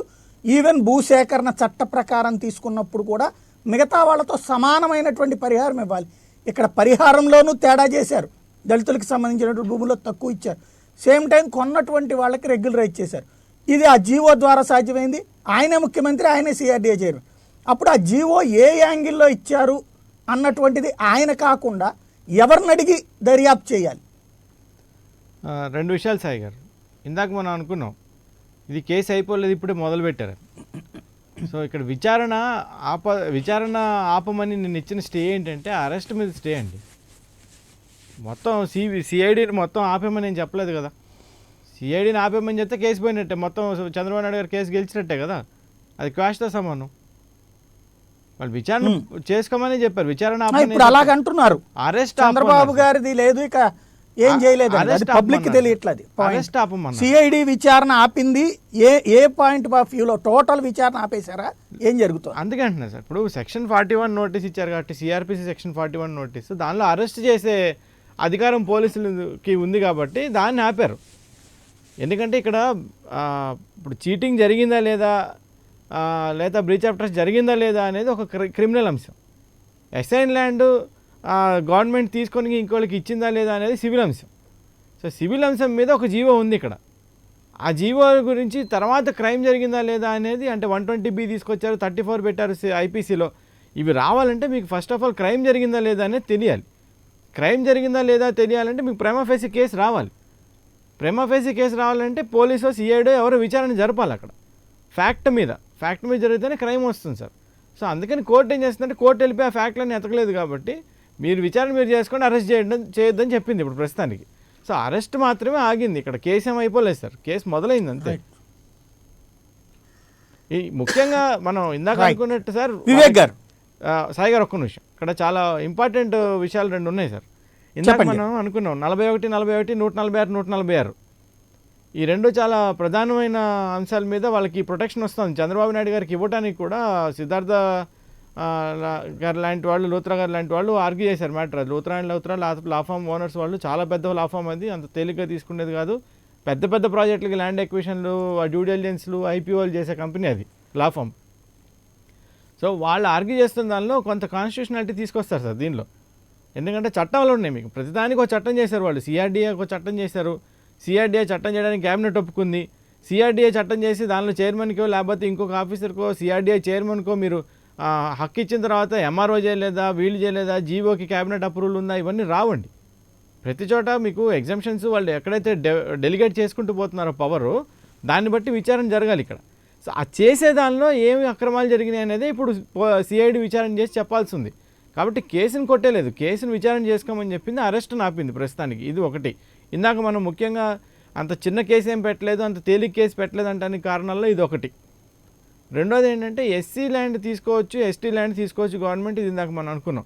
ఇక్కడ 146 సిఆర్డీఏ యాక్ట్లో ఒక ప్రొవిజన్ తీసుకుందాం సార్. 146 ఇందా ప్రస్తావించాం కదా మనం. ఒక 146 సిఆర్పిసిలో 146. సిఆర్పిసిలో 146 ఏంటంటే ల్యాండ్కి సంబంధించి ఏదైనా లేకపోతే నీళ్ళకి సంబంధించి ఏదైనా గొడవ జరుగుతుంది అని పోలీసు భావిస్తే దాని మీద పోలీసు 145 సెక్షన్ అంటే సిఆర్పిసి 145లో ఉన్న గ్రౌండ్స్ ప్రకారం 146లో కేసు పెట్టడం జరుగుతుంది. ఇక్కడ విషయం అది కాదు. ఇక్కడ ఏం గొడవలు లేవు. 6 సంవత్సరాల నుంచి అందరూ ప్రశాంతంగానే ఉన్నారు. ఆ జీవో ఇచ్చి 6 ఏళ్ళు అయింది, ఇప్పటిదాకా ఏం జరగలేదు. కాబట్టి 145, 146 సిఆర్పిసి రావు. 146 సిఆర్డీఏ తీసుకుందాం. మరి 146 సిఆర్డీలో వాళ్ళకి పవర్ పెట్టుకున్నారు కదా సార్. దీనికి సంబంధించిన కేసులు, సూట్లు ఇవన్నిటికి కూడా ప్రొహిబిషన్ ఉంది వాళ్ళకి. మరి దాన్ని ఏం చేయాలి రేపొద్దున హైకోర్టు? అక్కడ మీకు వచ్చేది ఏంటంటే article 300A of constitution, right, రాజ్యాంగాన్ని తీసుకోవాల్సి వస్తుంది. ఎందుకంటే రాజ్యాంగంలో ప్రభుత్వానికి హక్కు ఇచ్చారు. మనకు గుర్తుండుంటే కనుక 44వ అమెండ్మెంట్ జరిగింది మనకి 1978లో రాజ్యాంగానికి.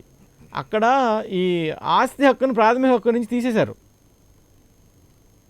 ఆస్తి హక్కుని ప్రాథమిక హక్కు నుంచి తీసేశారు. అప్పటిదాకా మనకి ఆర్టికల్ 31 ఉండేది, దానిలో మనకి right to acquire and hold land అని ఉండేది. అట్లా 19(1)(f) ఉంది, దానిలో మనకి ప్రాథమిక హక్కుల్లో మనకి ఆస్తి హక్కు ఉండేది. ఈ రెండింటిని తీసేశారు. అప్పుడు తీసేసి ఏం చేశారు, 300A పెట్టారు. అదే 44వ అమెండ్మెంట్లో 1978 సంవత్సరంలో 300A అని ఒక ఆర్టికల్ని చేర్చారు రాజ్యాంగంలో. దేనికోసం? పబ్లిక్ పర్పసెస్ కోసం ల్యాండ్ తీసుకోవాలనంటే ప్రభుత్వం ఒక చట్టం చేసి ల్యాండ్ ఎక్వైర్ చేయొచ్చు అని చెప్పి దానిలో పెట్టారు 1978లో. అదే దానికింద ఇప్పుడు సిఆర్డీ చేశారని చెప్పి వాళ్ళు ఆర్గ్యూ చేస్తారు ఖచ్చితంగా. సో వాళ్ళ వైపు నుంచి కూడా స్ట్రాంగ్గా ఉన్నాయి. మీరు సిఆర్డీఏ చట్టం చేసినంత మాత్రాన ఎస్సీ ఎస్టీల దగ్గర నుంచి కూడా ల్యాండ్ తీసుకోవచ్చు అని ఉన్నంత మాత్రాన దానికి కాంపెన్సేషన్ ఎంతో కొంత ఇచ్చేసి తీసేసుకుందాం అంటే కుదరదండి. అక్కడ 2013 ఇంకొక చట్టం ఉంది కదా, ల్యాండ్ ఎక్విజిషన్ చట్టం, అమెండెడ్ చట్టం. సో మీరు కాంపెన్సేషన్ ఇస్తే 3 రెట్లు ఇవ్వాలి, ఇవన్నీ 2013లో తీసుకొచ్చింది కదా. మరి ఇది కూడా పార్లమెంట్ చేసిన చట్టం కదా, దాన్ని ఓవర్లుక్ చేయలేరు కదా వీళ్ళు. అది జరిగిందా లేదా, ఆ జరిగే పద్ధతిలో ఇక్కడ ఏదైనా ఒక అఫెన్స్ జరిగిందా, ఇప్పుడు ప్రధాన అంశం ఇది. ఇది ఫ్యాక్ట్ ఫైండింగ్. ఇది ఫ్యాక్ట్ ఫైండింగ్ హైకోర్టు చేయదు. ఇప్పుడు ఇన్వెస్టిగేషన్లో ఉంది, ఒక ఎఫ్ఐఆర్ ఉండి ఇన్వెస్టిగేషన్లో ఉంది కాబట్టి రైట్, ఎఫ్ఐఆర్ని ఇన్వెస్టిగేట్ చేసి అంటే ఇందులో ఉన్న ఒక సూక్ష్మం చెప్పండి సార్. ఇప్పుడు మీరు చెప్పినట్టు వాళ్ళకి హక్కు ఉంది, అధికారం ఉంది. మామూలుగా దళితులకి వివక్ష చూపకూడదు అని కదా మన చట్టం చెప్తోంది, రాజ్యాంగం చెప్తున్నటువంటిది.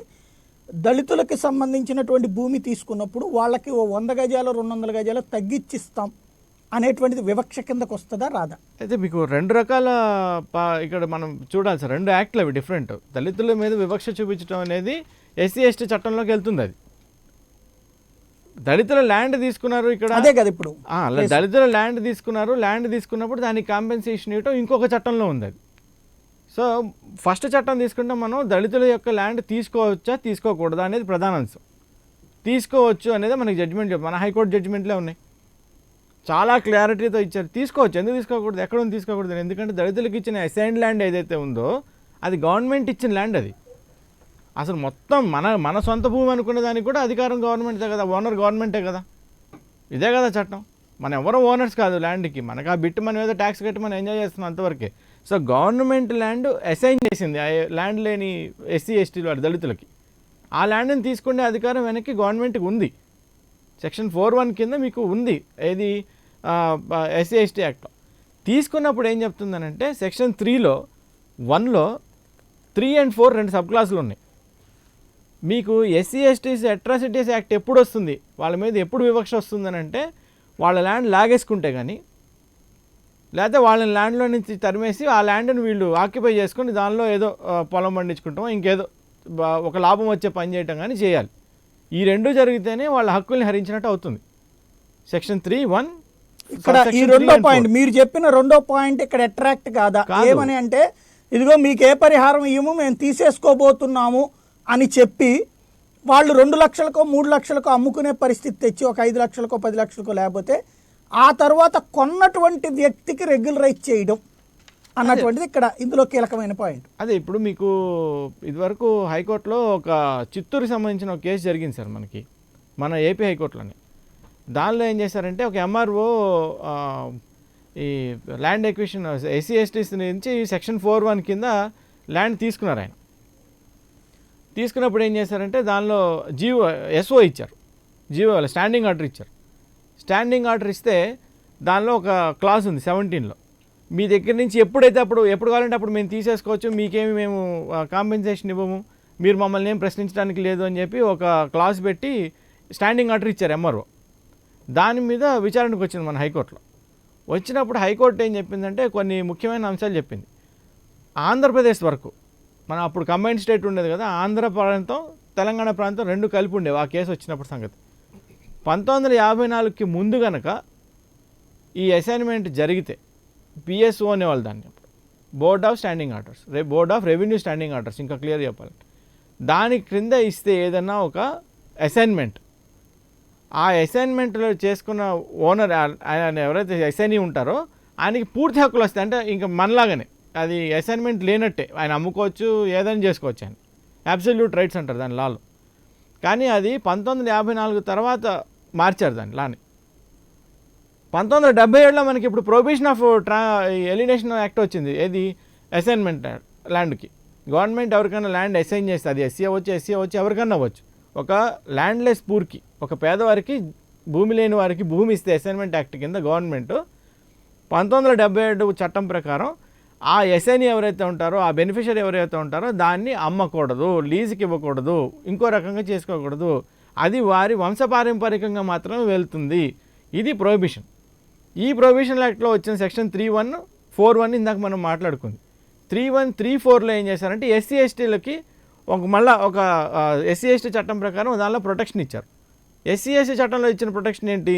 ల్యాండ్ లాక్కోకూడదు, ల్యాండ్లో నుంచి వాళ్ళని తరిమేసి ల్యాండ్ని ఆక్యుపై చేసుకొని ఎంజాయ్ చేయకూడదు. ఈ రెండు ప్రొవిజన్స్ ఉన్నాయి దానిలో.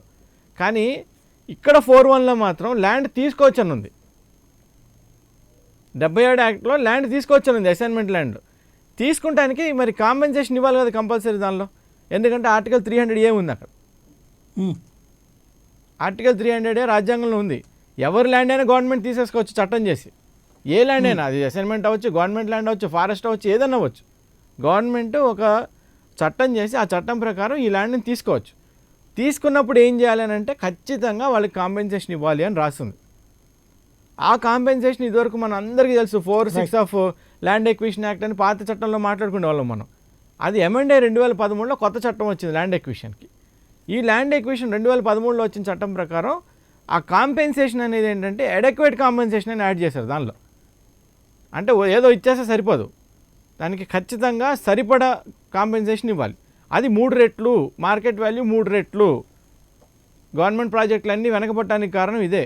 3 రెట్లు మార్కెట్ వాల్యూకి గవర్నమెంట్ ఇవ్వాలంటే ఎంత ప్రాజెక్ట్ కాస్ట్ వస్తుంది? సో ఇది పీపీపీ మోడ్లో కూడా అప్లై అవుతుంది. గవర్నమెంటే కాదండి, ప్రైవేట్ పబ్లిక్ పార్టిసిపేషన్లో ఉన్న ప్రాజెక్టులకు కూడా ఇదంతా అప్లై అవుతుంది. అంటే 2013 యాక్ట్ అందరికీ సమానంగా అప్లై అవుతుంది. సో ఈ యాక్ట్ వచ్చిన తర్వాత ల్యాండ్ వాల్యూ పెరిగిపోయింది, కాంపెన్సేషన్ వాల్యూ పెరిగిపోయింది రాదర్. ఇది ఇవ్వకుండా మాత్రం ఎక్వైరీ చేస్తే అది ఖచ్చితంగా తప్పు అవుతుంది. ఇది క్రైమా కాదా అనేది ఇప్పుడు సిఐడి విచారణలో తేలాలి. ఇది క్రైమా కాదా? ఇది గవర్నమెంట్ తీసుకుంది కరెక్టే, కాంపెన్సేషన్ తక్కువ ఇస్తే క్రైమ్ అయిపోతుందా? ఇక్కడ కాంపెన్సేషన్ అని కాదు సార్, ఇప్పుడు గవర్నమెంట్ ఒరిజినల్ అసైన్ దారుల దగ్గర ఒరిజినల్ సాయి గారు ఒక్క పాయింట్, ఇప్పుడు లాయర్ గారు చెప్పిన దాంట్లో అంత కరెక్ట్. దాంట్లో ఒక పాయింట్ ఏంటంటే ఇప్పుడు ఒరిజినల్ అసైన్ దారుడికి ప్రభుత్వం తీసుకొని వాళ్ళకి పరిహారం అందిస్తే అసలు దాని గురించి ఎక్కడ డిస్కషన్ కాదు కదా. ఒరిజినల్ అసైన్ దారు దగ్గర సపోజ్ ఇప్పుడు నేను అసైన్ దారుని సార్, నా దగ్గర లాయర్ గారు తీసుకొని లాయర్ గారు గవర్నమెంట్కి ఇచ్చేశారు, లాయర్ గారికి బెనిఫిట్ వచ్చింది, నాకు రాలేదు. అది కదా అసలు పాయింట్ ఇక్కడ. అంటే ఇప్పుడు ఏదైతే వ్యక్తి అసలైనటువంటి దళితులు, అసలైనటువంటి ఆ హక్కుదారుడు లబ్ధి పొందకుండా మధ్యలో మీడియేటర్కి ప్రభుత్వం లబ్ధి చేకూరేలాగా జీవో నెంబర్ 41 తీసుకొచ్చింది అనేది ఇప్పుడు అంశం. ఆ అంశానికి సంబంధించి ఇప్పుడు ఇక్కడ డిస్కషన్ మనం. కరెక్ట్ సాయి గారు, నేను వెంకటరెడ్డి గారితో విభజించదలుచుకోలేదు. ఇది క్రైమా కాదా అనేది ఇప్పుడు తేల్చాల్సి ఉంది. అంటే ఇక్కడ అసైన్మెంట్ ల్యాండ్ సార్, అసైన్ ల్యాండ్లకు సంబంధించిన దాంట్లో రాష్ట్రపతి తేల్చాలా, కోర్టు తేల్చాలా? ఫస్ట్ సిఐడి తేల్చాలండి, ఎందుకంటే ఎఫ్ఐఆర్ ఉంది. సరే, అసైన్ ల్యాండ్లో అమెండ్మెంట్ చేయడానికి ఈవెన్ క్యాబినెట్ అమెండ్మెంట్ చేసినా కూడా రాష్ట్రపతి దగ్గరికి వెళ్ళి అప్రూవల్ వస్తే తప్ప దాన్ని చేయడానికి లేదు. అసలు ఇక్కడ క్యాబినెట్ డిస్కషనే జరగల, డైరెక్ట్గా జీవో ఇచ్చేశారు అమెండ్మెంట్ చేయడానికి. ఇప్పుడు అమెండ్మెంట్ అంటే ఒరిజినల్ అసైన్ దారుడికి డైరెక్ట్గా గవర్నమెంట్ చెప్పాలి లాయర్ గారు. సార్ సార్ ఇప్పుడు ఒరిజినల్ మళ్ళీ ఒకసారి చెప్తా, ఏదైతే ఇప్పుడు అసైన్డ్ ల్యాండ్లకు సంబంధించి అమెండ్మెంట్ చేశారు ఇప్పుడు, అంటే అసైన్డ్ ల్యాండ్ దగ్గర నేను అగ్రిమెంట్ చేయించుకున్నా, అంటే అసలు కొనడానికి అమ్మడానికి లేదు, నేను అగ్రిమెంట్ చేసేసుకొని నేను గవర్నమెంట్కి ఇచ్చేసి, అంటే నేను డాక్యుమెంట్ చూపించేస్తే నాకు ఫ్లాట్ అలాట్ చేశారు. అట్లానే ఇప్పుడు M&M అధినేతగా ఉన్నటువంటి గుమ్మడి సురేష్కి దాదాపుగా 30 ఎకరాలు, అసలు అసైన్ దారుడికి 30 ఎకరాలు గవర్నమెంట్ ఎట్ట కేటాయించిద్దండి? ఒక వ్యక్తికి 30 ఎకరాలు ఇవ్వదు కదా అక్కడ. ఇతను 30 ఎకరాలు గవర్నమెంట్కి ఇచ్చేశాడు, ఒక వ్యక్తి 14 ఎకరాలు ఇచ్చేశాడు బల్సు శ్రీనివాసరావు, ఒక వ్యక్తి 40 ఎకరాలు ఇచ్చేశారు, 40 ఎకరాలకు ప్లాట్లు అలాట్ చేశారు అక్కడ. అంటే ఇప్పుడు ఒకరి దగ్గర 1 ఎకరమో 2 ఎకరాలు ఉంటాయి దళితుల దగ్గర, అలా 10 మంది దళితుల దగ్గర వాళ్ళు సేకరించేసి గవర్నమెంట్కి ఇచ్చేస్తే ఆ గవర్నమెంట్ వాళ్ళకే లబ్ధి చేకూర్చేటట్టుగా బినామీదారులకి లబ్ధి చేకూరేందుగా ఏదైతే అమెండ్మెంట్ తీసుకొని వచ్చి దాంట్లో అసైన్ దారులకు సంబంధించినటువంటి ఆ జీవో తీసుకొని వచ్చింది కాబట్టి దాని మీద డిస్కషన్ ఇది. సో అక్కడ వేల కోట్ల రూపాయలు లబ్ధి పొందేటట్టుగా ఇటువంటి తీసుకొని వచ్చారు అక్కడ వందలాది ఎకరాలకు సంబంధించినటువంటిది అనేది మన ఈరోజు విచారణ జరుగుతూ ఉంది. అంటే ఇది చేయటానికి అసలు క్యాబినెట్కే లేదు, క్యాబినెట్ అప్రూవల్ చేసినా కూడా రాష్ట్రపతి గారి దగ్గరికి వెళ్ళి ఇదిగోండి అసైన్ దారులు ఒక పేదవాడు ఇంకో పేదవాడికి అప్పుడు ఏదో అమ్ముకున్నారు, సో అంటే వీళ్ళకి లబ్ధి చేకూరుస్తున్నాం కాబట్టి మీరు యాక్సెప్ట్ చేయండి అని చెప్పి రాష్ట్రపతి గారి దగ్గరికి వెళ్ళి అప్పుడు వచ్చిన తర్వాత ఇక్కడ జరగాలి. కానీ అసలు క్యాబినెట్ డిస్కషనే జరగల, పైకి ఎక్కడ వెళ్ళా, కింద సిఆర్డీఏ హోదాలో జీవో ఇచ్చేశారు. ఒక మధ్యలో ఒక చిన్న ఈ పాయింట్ చెప్పండి సోడేకర్ గారు, ఒక చిన్న అలా వెళ్ళాలా, రాష్ట్రపతి దాకా వెళ్ళాల్సిన అవసరం ఉంది. అందుకే అండి ఒక చిన్న గ్యాప్ ఉంది ఇందులో. సిఆర్డీఏ చట్టాన్ని మర్చిపోతున్నాం మనం. మనకి సిఆర్డీఏ ఒక చట్టం చేసింది ప్రభుత్వం, ఇక్కడ ఆంధ్రప్రదేశ్ ప్రభుత్వం. ఆ చట్టాన్ని మర్చిపోతే ఎట్లా మనం? చట్టం వస్తున్నా సార్ ఒక్క నిమిషం. మీకు నేను అందుకే సమాధానం చెప్తున్నా సార్. సిఆర్డీఏ చట్టం చేసినప్పుడు అసైన్ ల్యాండ్ యాక్ట్ వేరు, ఎస్సీ ఎస్టీలు వేరు. ఈ యాక్ట్ ప్రకారమే దానిలోని ప్రొవిజన్ ప్రకారమే మనం పోవాలి. ఇది ముఖ్యమైన అంశం, ఇది మనం మిస్ అవ్వకూడదు. సిఆర్డీఏ చట్టంలో ఇచ్చింది GO41. GO41 సిఆర్డీఏ చట్టం కింద ఇచ్చింది.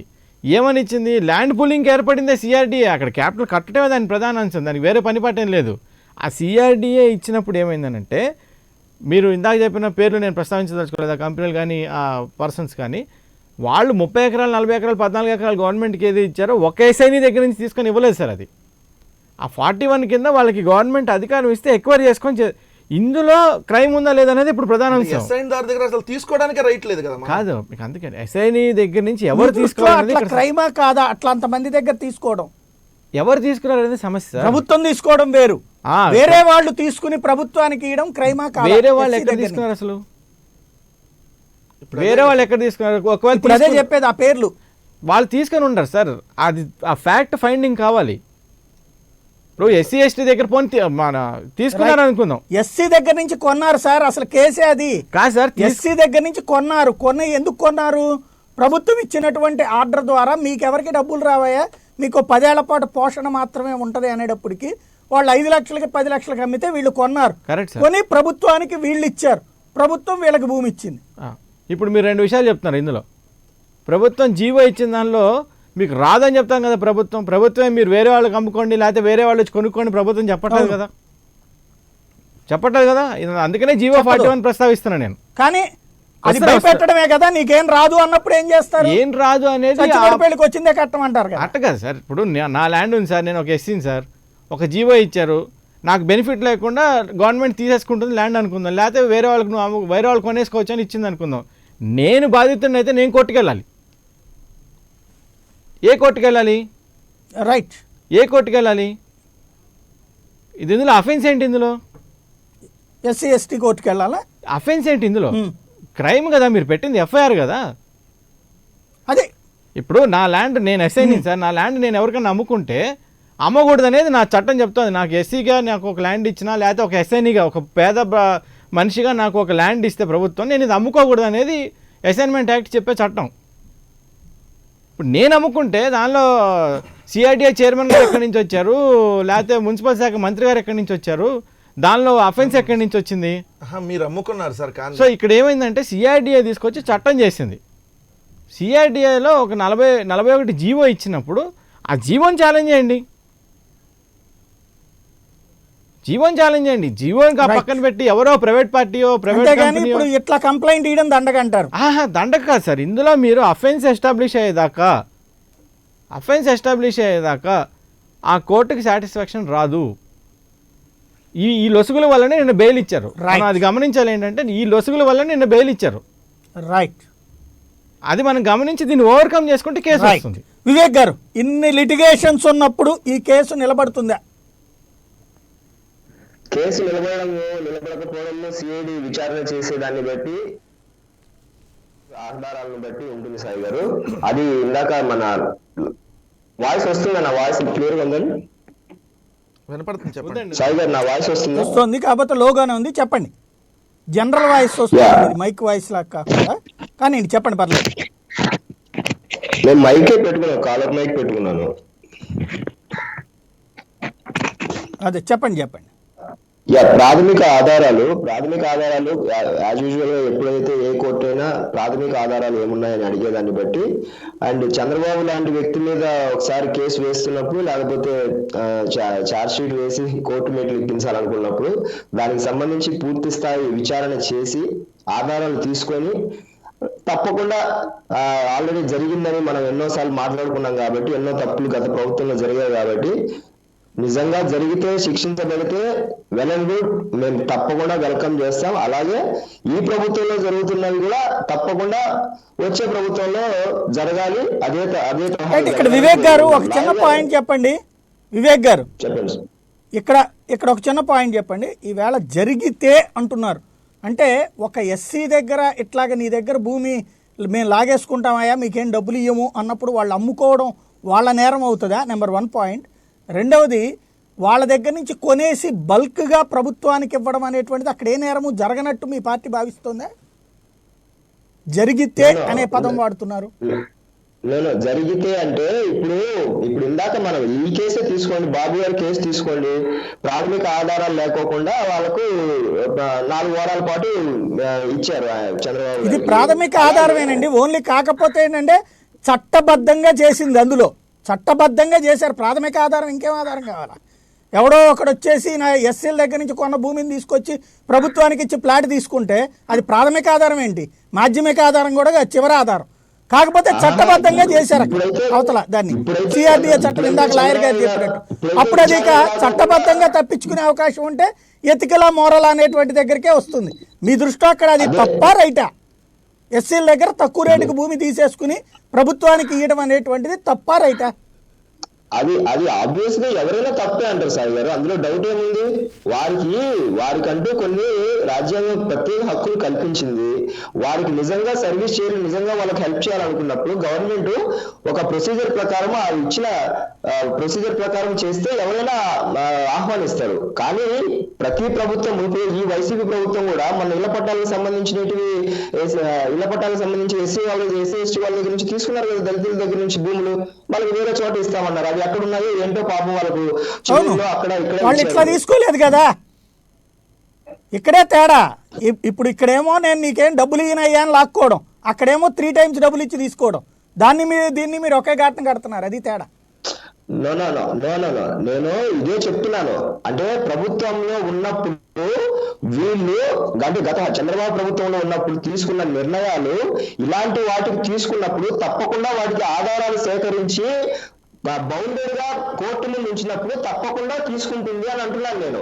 వీళ్ళు తొందరపడి ఏదో కోర్టుకు లాగాలి, కోర్టు మెట్లు ఎక్కించాలి ఆతృతతో. మీ దగ్గర క్లారిటీ నాకు కనబడింది ఏంటంటే, అయితే లేకపోతే అనే పాయింట్ వస్తుంది. క్లారిటీ ఏంటంటే, ఇక్కడ చట్ట ప్రకారం అయితే ఆయన అన్ని రూల్స్ని జాగ్రత్తగా ఫ్రేమ్ చేసుకున్నారు. ఇందాక లాయర్ గారు చెప్పిన దాన్ని బట్టి అర్థమవుతుంది ఏంటి, సిఆర్డీఏ ద్వారా ఆయనకు భద్రత కల్పించుకున్నారు. ప్రభుత్వం ద్వారా ఆయనకు ఓ చట్టం చేసి మళ్ళీ సిఆర్డీఏ చైర్మన్ హోదాలో దానికి చట్టబద్ధత కూడా ఆయనే కల్పించేసుకున్నారు. కాబట్టి ఇక్కడ దొరకడానికి అంత సులభం కాదు. దాంట్లో సిఐడి చెప్పిన రేపు పొద్దున ఆ పాయింట్ మీదనే ఉంటుంది. ఇదిగో మేము ఈ యాక్ట్ ప్రకారం చేశాం కదా. ఎథికల్ గాను లేదా మామూలు లీగల్ యాక్ట్ ప్రకారం అయితే ఓ దళితుడు తనే వెళ్ళి నా భూమి ఈయనెవడో లాక్కోవడానికి ఆ జీవోని నిషేధించండి అనాలి. ఎవరన్నా వెళ్ళగలుగుతారో? ఒక దళితుడు అట్లా వెళ్ళగలిగేటువంటి స్థాయి స్తోమత ప్రభుత్వం మీద ఉంటుందా? ఇది ప్రాక్టికల్. ఒక పెద్దవాళ్ళు ఇందాక ఆయన చెప్పినట్టు పడాబడా సంస్థల అధినేతలు ఓ 25 మంది దగ్గర 30 మంది దగ్గర ఎకరం 2 ఎకరాలు అంత చీఫ్ అండ్ బెస్ట్గా కొనిపడేసి ప్రభుత్వానికి ఇచ్చారు అంటే అది అవకతవక కాదా అన్నటువంటిది మనం తేల్చుకోలేకపోతున్నాం. అయితే కాకపోతే అంటున్నాం. మనం చెప్పాల్సింది ఒక రాజకీయ పార్టీగా, పోనీ అది లీగల్గా వదిలేయండి, రాజకీయ పార్టీగా మీ దృష్టిలో అట్లాగా ఒక బడాబాబులు ఒక దళితుల భూముల్ని తీసుకోవడం చీఫ్ అండ్ బెస్ట్గా కొనేయడం, ప్రభుత్వానికి ఇవ్వడం అనేటువంటిది కరెక్ట్ అనుకుంటున్నారా?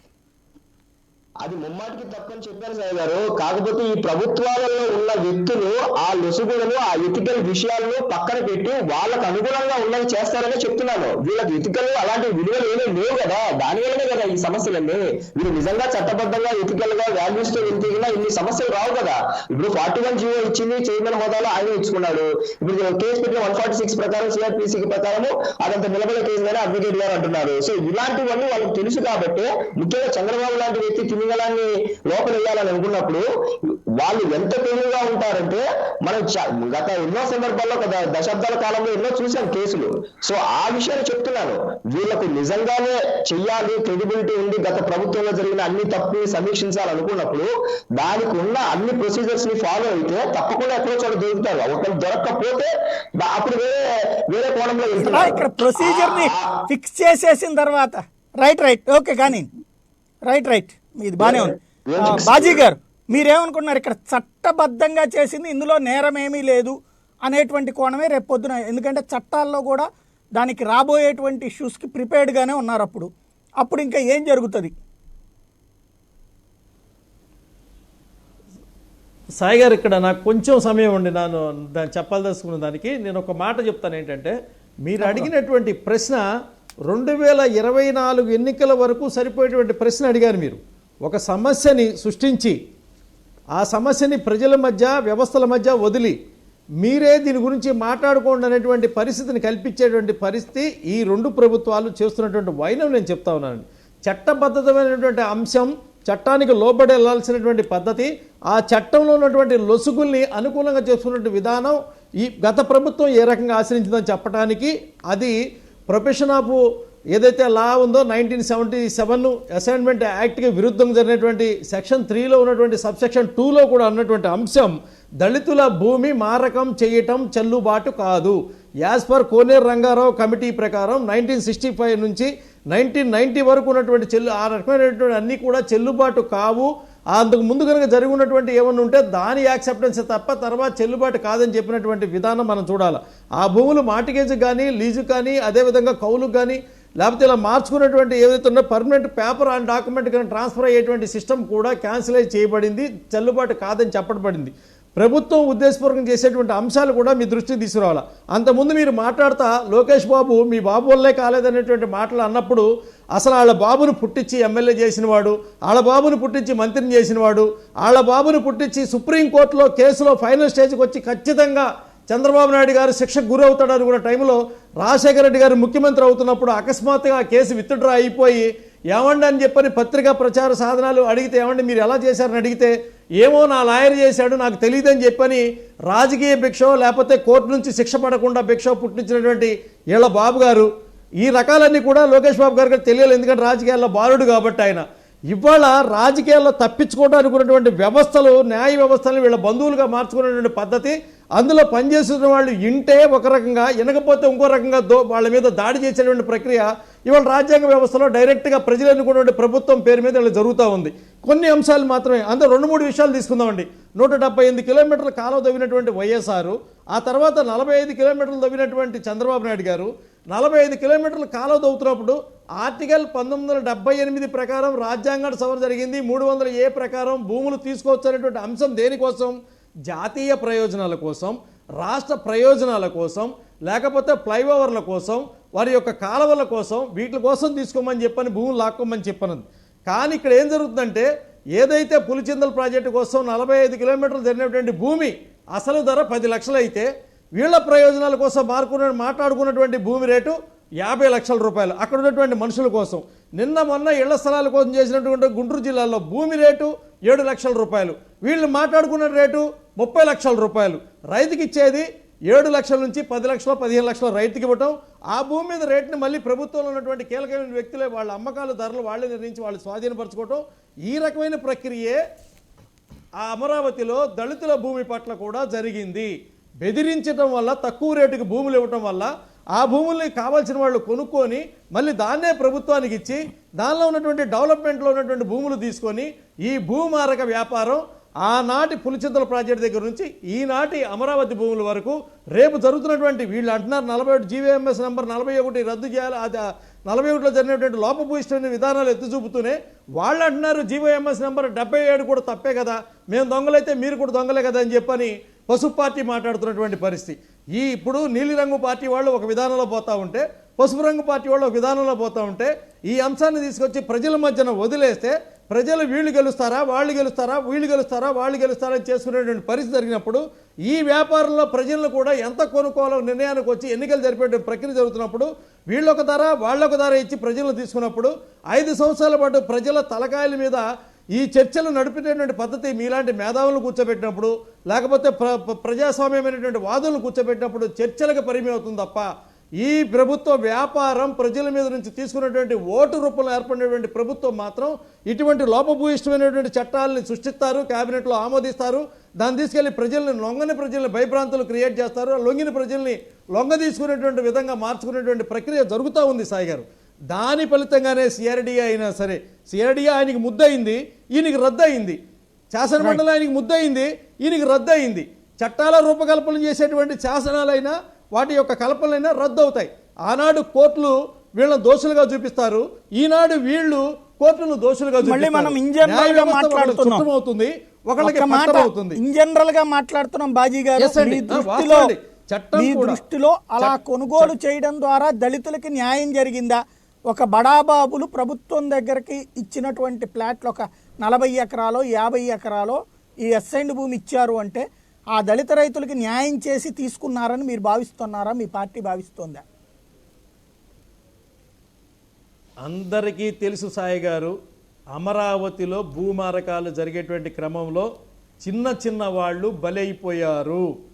దళితుల భూములు మారకం చేయటం కోసం చేసినటువంటి చట్టం చెల్లుబాటు కాదు, క్యాబినెట్ ఆమోదం లేకుండా చేసినటువంటి చెల్లుబాటు కాదనేది నిజం ఒప్పుకున్నటువంటి ధైర్యం లేక ఇవాళ నేరారోపణకు బలి అవుతా ఉన్నటువంటి భయంతో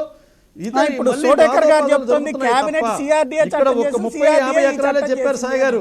కాబట్టి అది చెల్లుబాటు అవుద్ది అంటున్నారు సోడేకర్ గారు. అంతేనండి, మీకు ఇప్పుడు శంకులో పోస్తే తీర్థం అవుతుంది అంటారు, డైరెక్ట్గా పోస్తే అది నీళ్ళు అవుతుంది, అందులో పోస్తేనే కదా తీర్థం అయ్యేది. దాన్నే రూపకల్పన చేశారు. అమరావతిలో ఎక్కడో హైదరాబాద్లో ఉన్నాడు 100 ఎకరం కొన్నాడు, అకస్మాత్తుగా 100 ఎకరం అమరావతిలోనే కొనుక్కోవాలనే భావన ఎందుకు కలిగింది సాయి గారు? ఆయన దగ్గర గుమ్మస్తా చేసేవాడు ఒక 60 ఎకరం కొన్నాడు, ఆయనకు కూడా భూమి ఎక్కడా దొరకనట్టు, పాలమూరు జిల్లాలో తక్కువ రేటుకు వచ్చినా దొరకనట్టు, శ్రీకాకుళం నుంచి ఎకరం 1,00,000 రూపాయలు వస్తే దొరకనట్టు, నెల్లూరు జిల్లాలో 1,00,000-2 లక్షలు దొరికే భూమి దొరకనట్టు, అమరావతిలోనే 5 లక్షల రూపాయలు పెట్టి కొనుక్కోవాలని ఆలోచన ఎందుకు వచ్చింది అంటారు సాయి గారు? మీరు నేను చెప్పారా ఇక్కడికి వచ్చి అమరావతిలో కొనుక్కోవయ్యా, నీకు రాజధాని వస్తుంది, రేపు సిఆర్డీఏ చట్టం వస్తుంది, దీనివల్ల నీకు డబ్బులు బోళ్ళ లాభం వస్తుంది మనం చెప్పామా? ఇది ప్రభుత్వం చేసినటువంటి వ్యాపారం, ఇందులో ప్రభుత్వం కుట్ర ఉంది, ప్రజలను వంచడం జరిగింది, దళిత వర్గాల్ని మోసం చేయడం జరిగింది, ఆ దళిత వర్గాలకు అన్యాయం జరిగింది.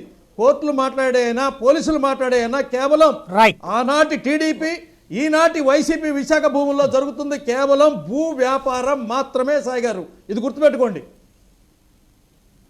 రైట్, ఒక్కసారి పబ్లిక్ రెస్పాన్స్ చూద్దాం. సూర్యనారాయణ గుంటూరు నుంచి ఫోన్ లైన్లో ఉన్నారు. సూర్యనారాయణ గారు చెప్పండి. నమస్కారం సార్. మొన్న ఆల్రౌండ్ సిఐడి ఆఫీస్కి వెళ్ళి 300 పేజీలు ఇచ్చన్నారు ఫైలు, అన్ని ఆధారాలు ఉన్నాయి నా దగ్గర ఇచ్చారు.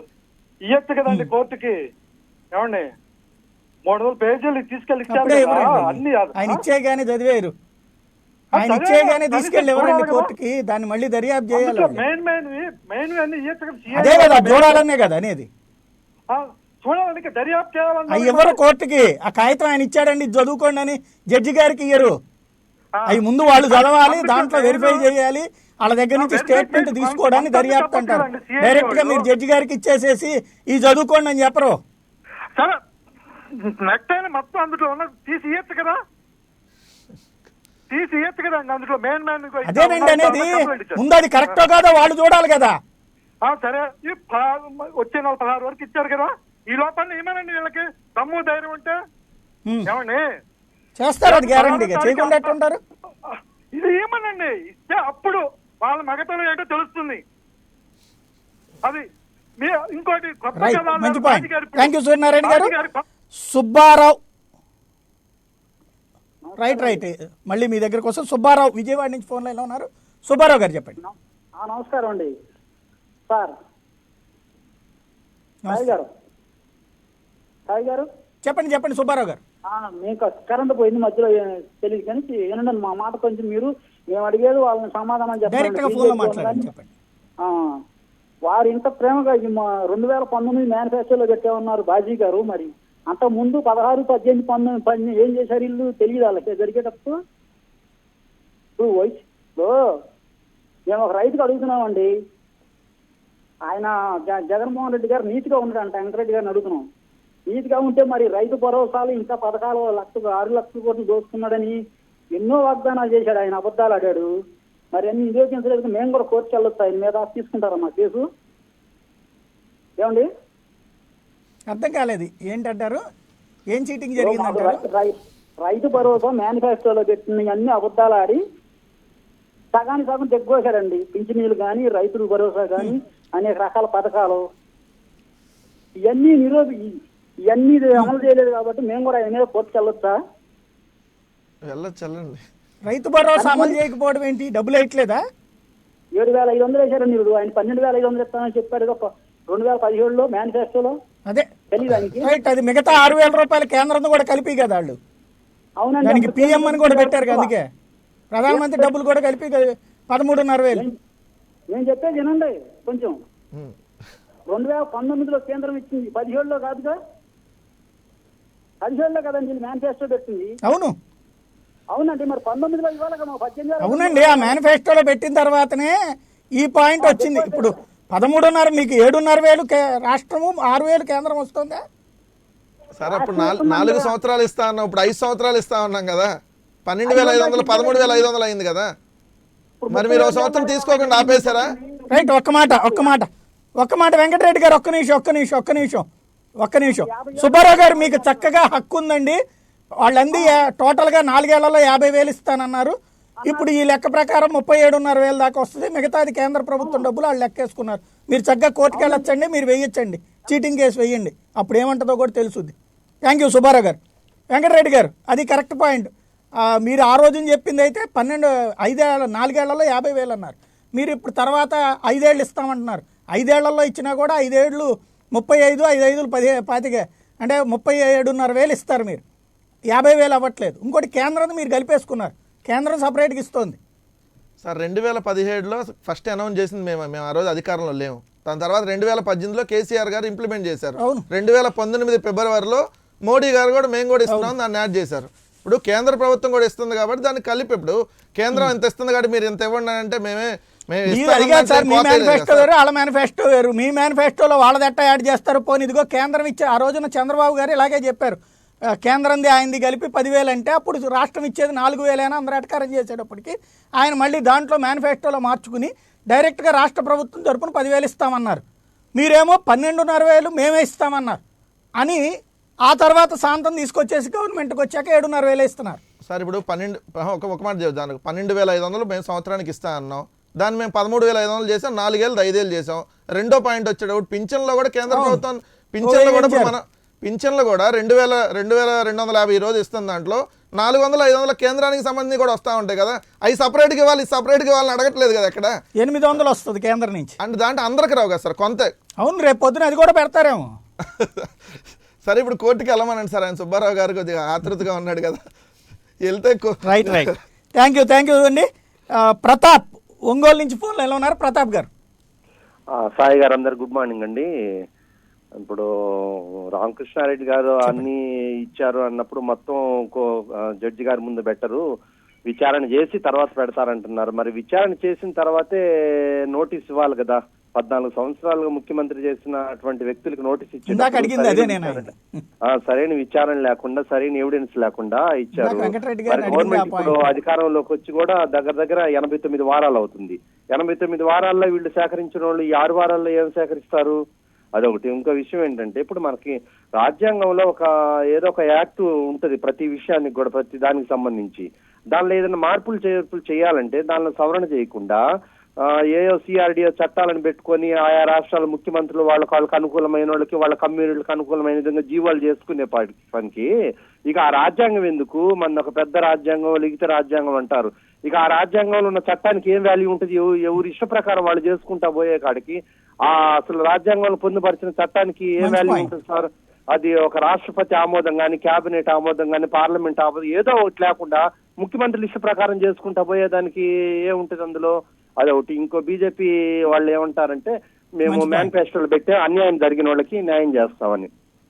అన్యాయం జరిగిన వాళ్ళకి న్యాయం చేస్తారు, సరే. అన్యాయం చేసిన వాడిని ఏం చేస్తున్నారు మీరు? అన్యాయం చేసిన వాడి మీద ఇక్కడ వైఎస్ఆర్సీ పోరాటం చేస్తున్నప్పుడు మీ సహకారం ఎంతవరకు ఇస్తారు మీరు? ఇప్పుడు ఈ ఆలయాల్లో రాముడు బొమ్మలు వాటి మీద సిబిఐ ఎంక్వైరీ కోరితే ఇంతవరకు అసలు చెల్లించనే లేదు బీజేపీ గవర్నమెంట్. రైట్ అది సార్ నా పాయింట్. రైట్, మంచి పాయింట్ అండి. ఫైనల్గా సోడేకర్ గారు, ఈ అంశం ఇక్కడితో కంక్లూడ్ చేస్తే మరొక కీలకమైన పని జరిగింది. రాష్ట్ర అసెంబ్లీ ప్రివిలేజెస్ కమిటీ ఎస్సీసీకి ఒక నోటీస్ ఇచ్చింది. మీరు విచారణకై హాజరు కావడానికి అందుబాటులో ఉండండి, మా ఎమ్మెల్యేలు 2 ప్రివిలేజెస్కి మీరు భంగం కలిగించారంట అని. దానికి ఆయన ప్రివిలేజెస్ కమిటీకి నన్ను విచారించే అర్హత లేదు అని తేల్చి చెప్తూ అసెంబ్లీ పట్ల ఎమ్మెల్యేల పట్ల అయితే నాకు గౌరవం ఉంది అని చెప్పారు. ఇది ఏమవుతుంది నెక్స్ట్? ఇక్కడ కూడా మనం మళ్ళా రాజ్యాంగం మీద ఆధారపడాలండి. ఎందుకంటే ఇదంతా చట్టంకి సంబంధించిన విషయం. చట్టంలో పలానాది ఉంది ప్రొవిజన్ అంటే కోపం వస్తుంది జనాలకి. అంటే ఇక్కడ చెప్పదలుచుకుంది ఏంటంటే మనిషి ప్రతి అంశం చట్టంతో సంబంధించే ఉంటుందండి. మనం పీల్చే గాలి దగ్గర నుంచి ప్రతిదీ కూడా. సో దాని నుంచి మనం తప్పించుకోలేం.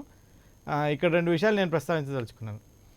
ఇది ప్రివిలేజ్ కమిటీ అంటే ఏంటంటే, ప్రివిలేజ్ అంటే నాకు ఒక ప్రత్యేకమైన హక్కు కల్పించబడ్డది.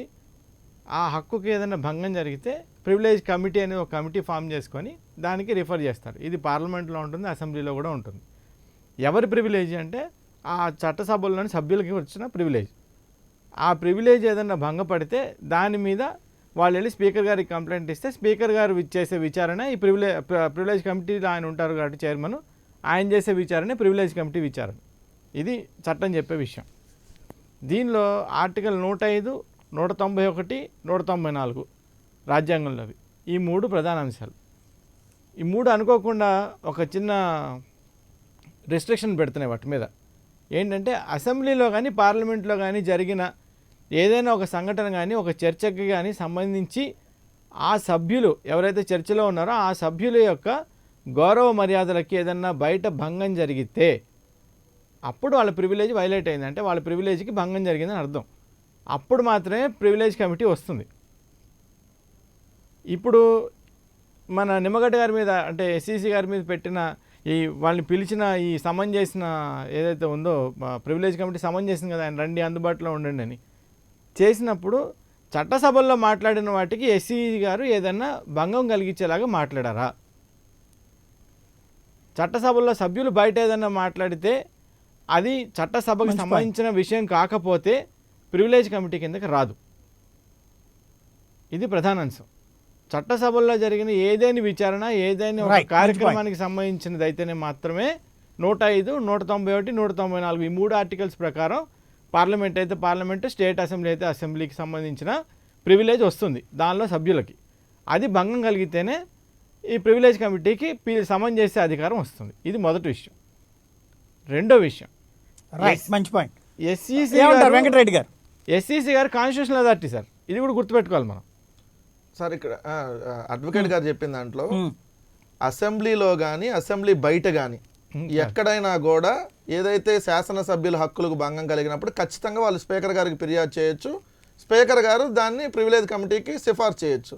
ఇక్కడ ఆల్రెడీ స్పీకర్ గారు గవర్నర్ గారు ఒపీనియన్ తీసుకున్నారు. స్పీకర్ గారు ఇట్లా మంత్రులు ఫిర్యాదు చేశారని చెప్పి ఆల్రెడీ గవర్నర్ గారు ఒపీనియన్ తీసుకుంటే గవర్నర్ గారు రూల్ 173 ప్రకారం మీరు ప్రివిలేజ్ కమిటీకి సిఫార్సు చేయమని చెప్పి గవర్నర్ గారు చెప్పారు. అంటే గవర్నర్ గారు ఏదైతే ఆయన అభిప్రాయాన్ని ఆయన వ్యక్తపరిచారో దాని ప్రకారం ఇక్కడ ప్రివిలేజ్ కమిటీ అనేది ఇక్కడ సమావేశమైంది. ప్రివిలేజ్ కమిటీ నోటీసులు ఇవ్వడం జరిగింది. సో మంత్రులను డైరెక్ట్గా బర్తరఫ్ చేయమని చెప్పి డైరెక్ట్గా రాసినప్పుడు వాళ్ళ హక్కులకు భంగం కలిగినట్టే కదా. దాన్ని నేను ఎస్సీసీ హోదాలో ఉన్నానంటే ఎవరైనా కూడా ఇప్పుడు శాసనసభ్యులు అంటే ఇది ప్రజాప్రతినిధులు సార్, అట్లా అని చెప్పి నేను ఎస్సీసీ హోదాలో ఉన్నా నేను ఏదైనా మాట్లాడొచ్చు అనే హక్కు ఆయనకి ఇవ్వాల. ఆయనైనా శాసనసభ్యులైనా మీరైనా నేనైనా ఎవరైనా రాజ్యాంగం ప్రకారం నడుచుకోవాల్సిందే. ప్రజాస్వామ్యంలో ఒకళ్ళు ఎక్కువ ఒకళ్ళు తక్కువేం కాదు. హైకోర్టు న్యాయమూర్తులు కూడా జైలుకి వెళ్ళినటువంటి చరిత్ర ఉంది. సుప్రీంకోర్టు న్యాయమూర్తులు కూడా జైలుకి పంపించారు తప్పులు చేస్తే. దానికి ఎస్సీసీ బర్తరఫ్ అని ఎవరు చెప్పారు వీళ్ళని బర్తరఫ్ చేయమని? బర్తరఫ్ చేయమని లెటర్ రాశారు డైరెక్ట్ గవర్నర్ గారికి, ఎస్సీసీ నిమ్మగడ్డ గారు. మంత్రుల్ని బర్తరఫ్ చేసేయండి అని చెప్పి ఆల్రెడీ లెటర్ బర్తరఫ్ చేయమని చర్య తీసుకోమని బర్తరఫ్ చేయమని రాశారు సార్ డైరెక్ట్గా.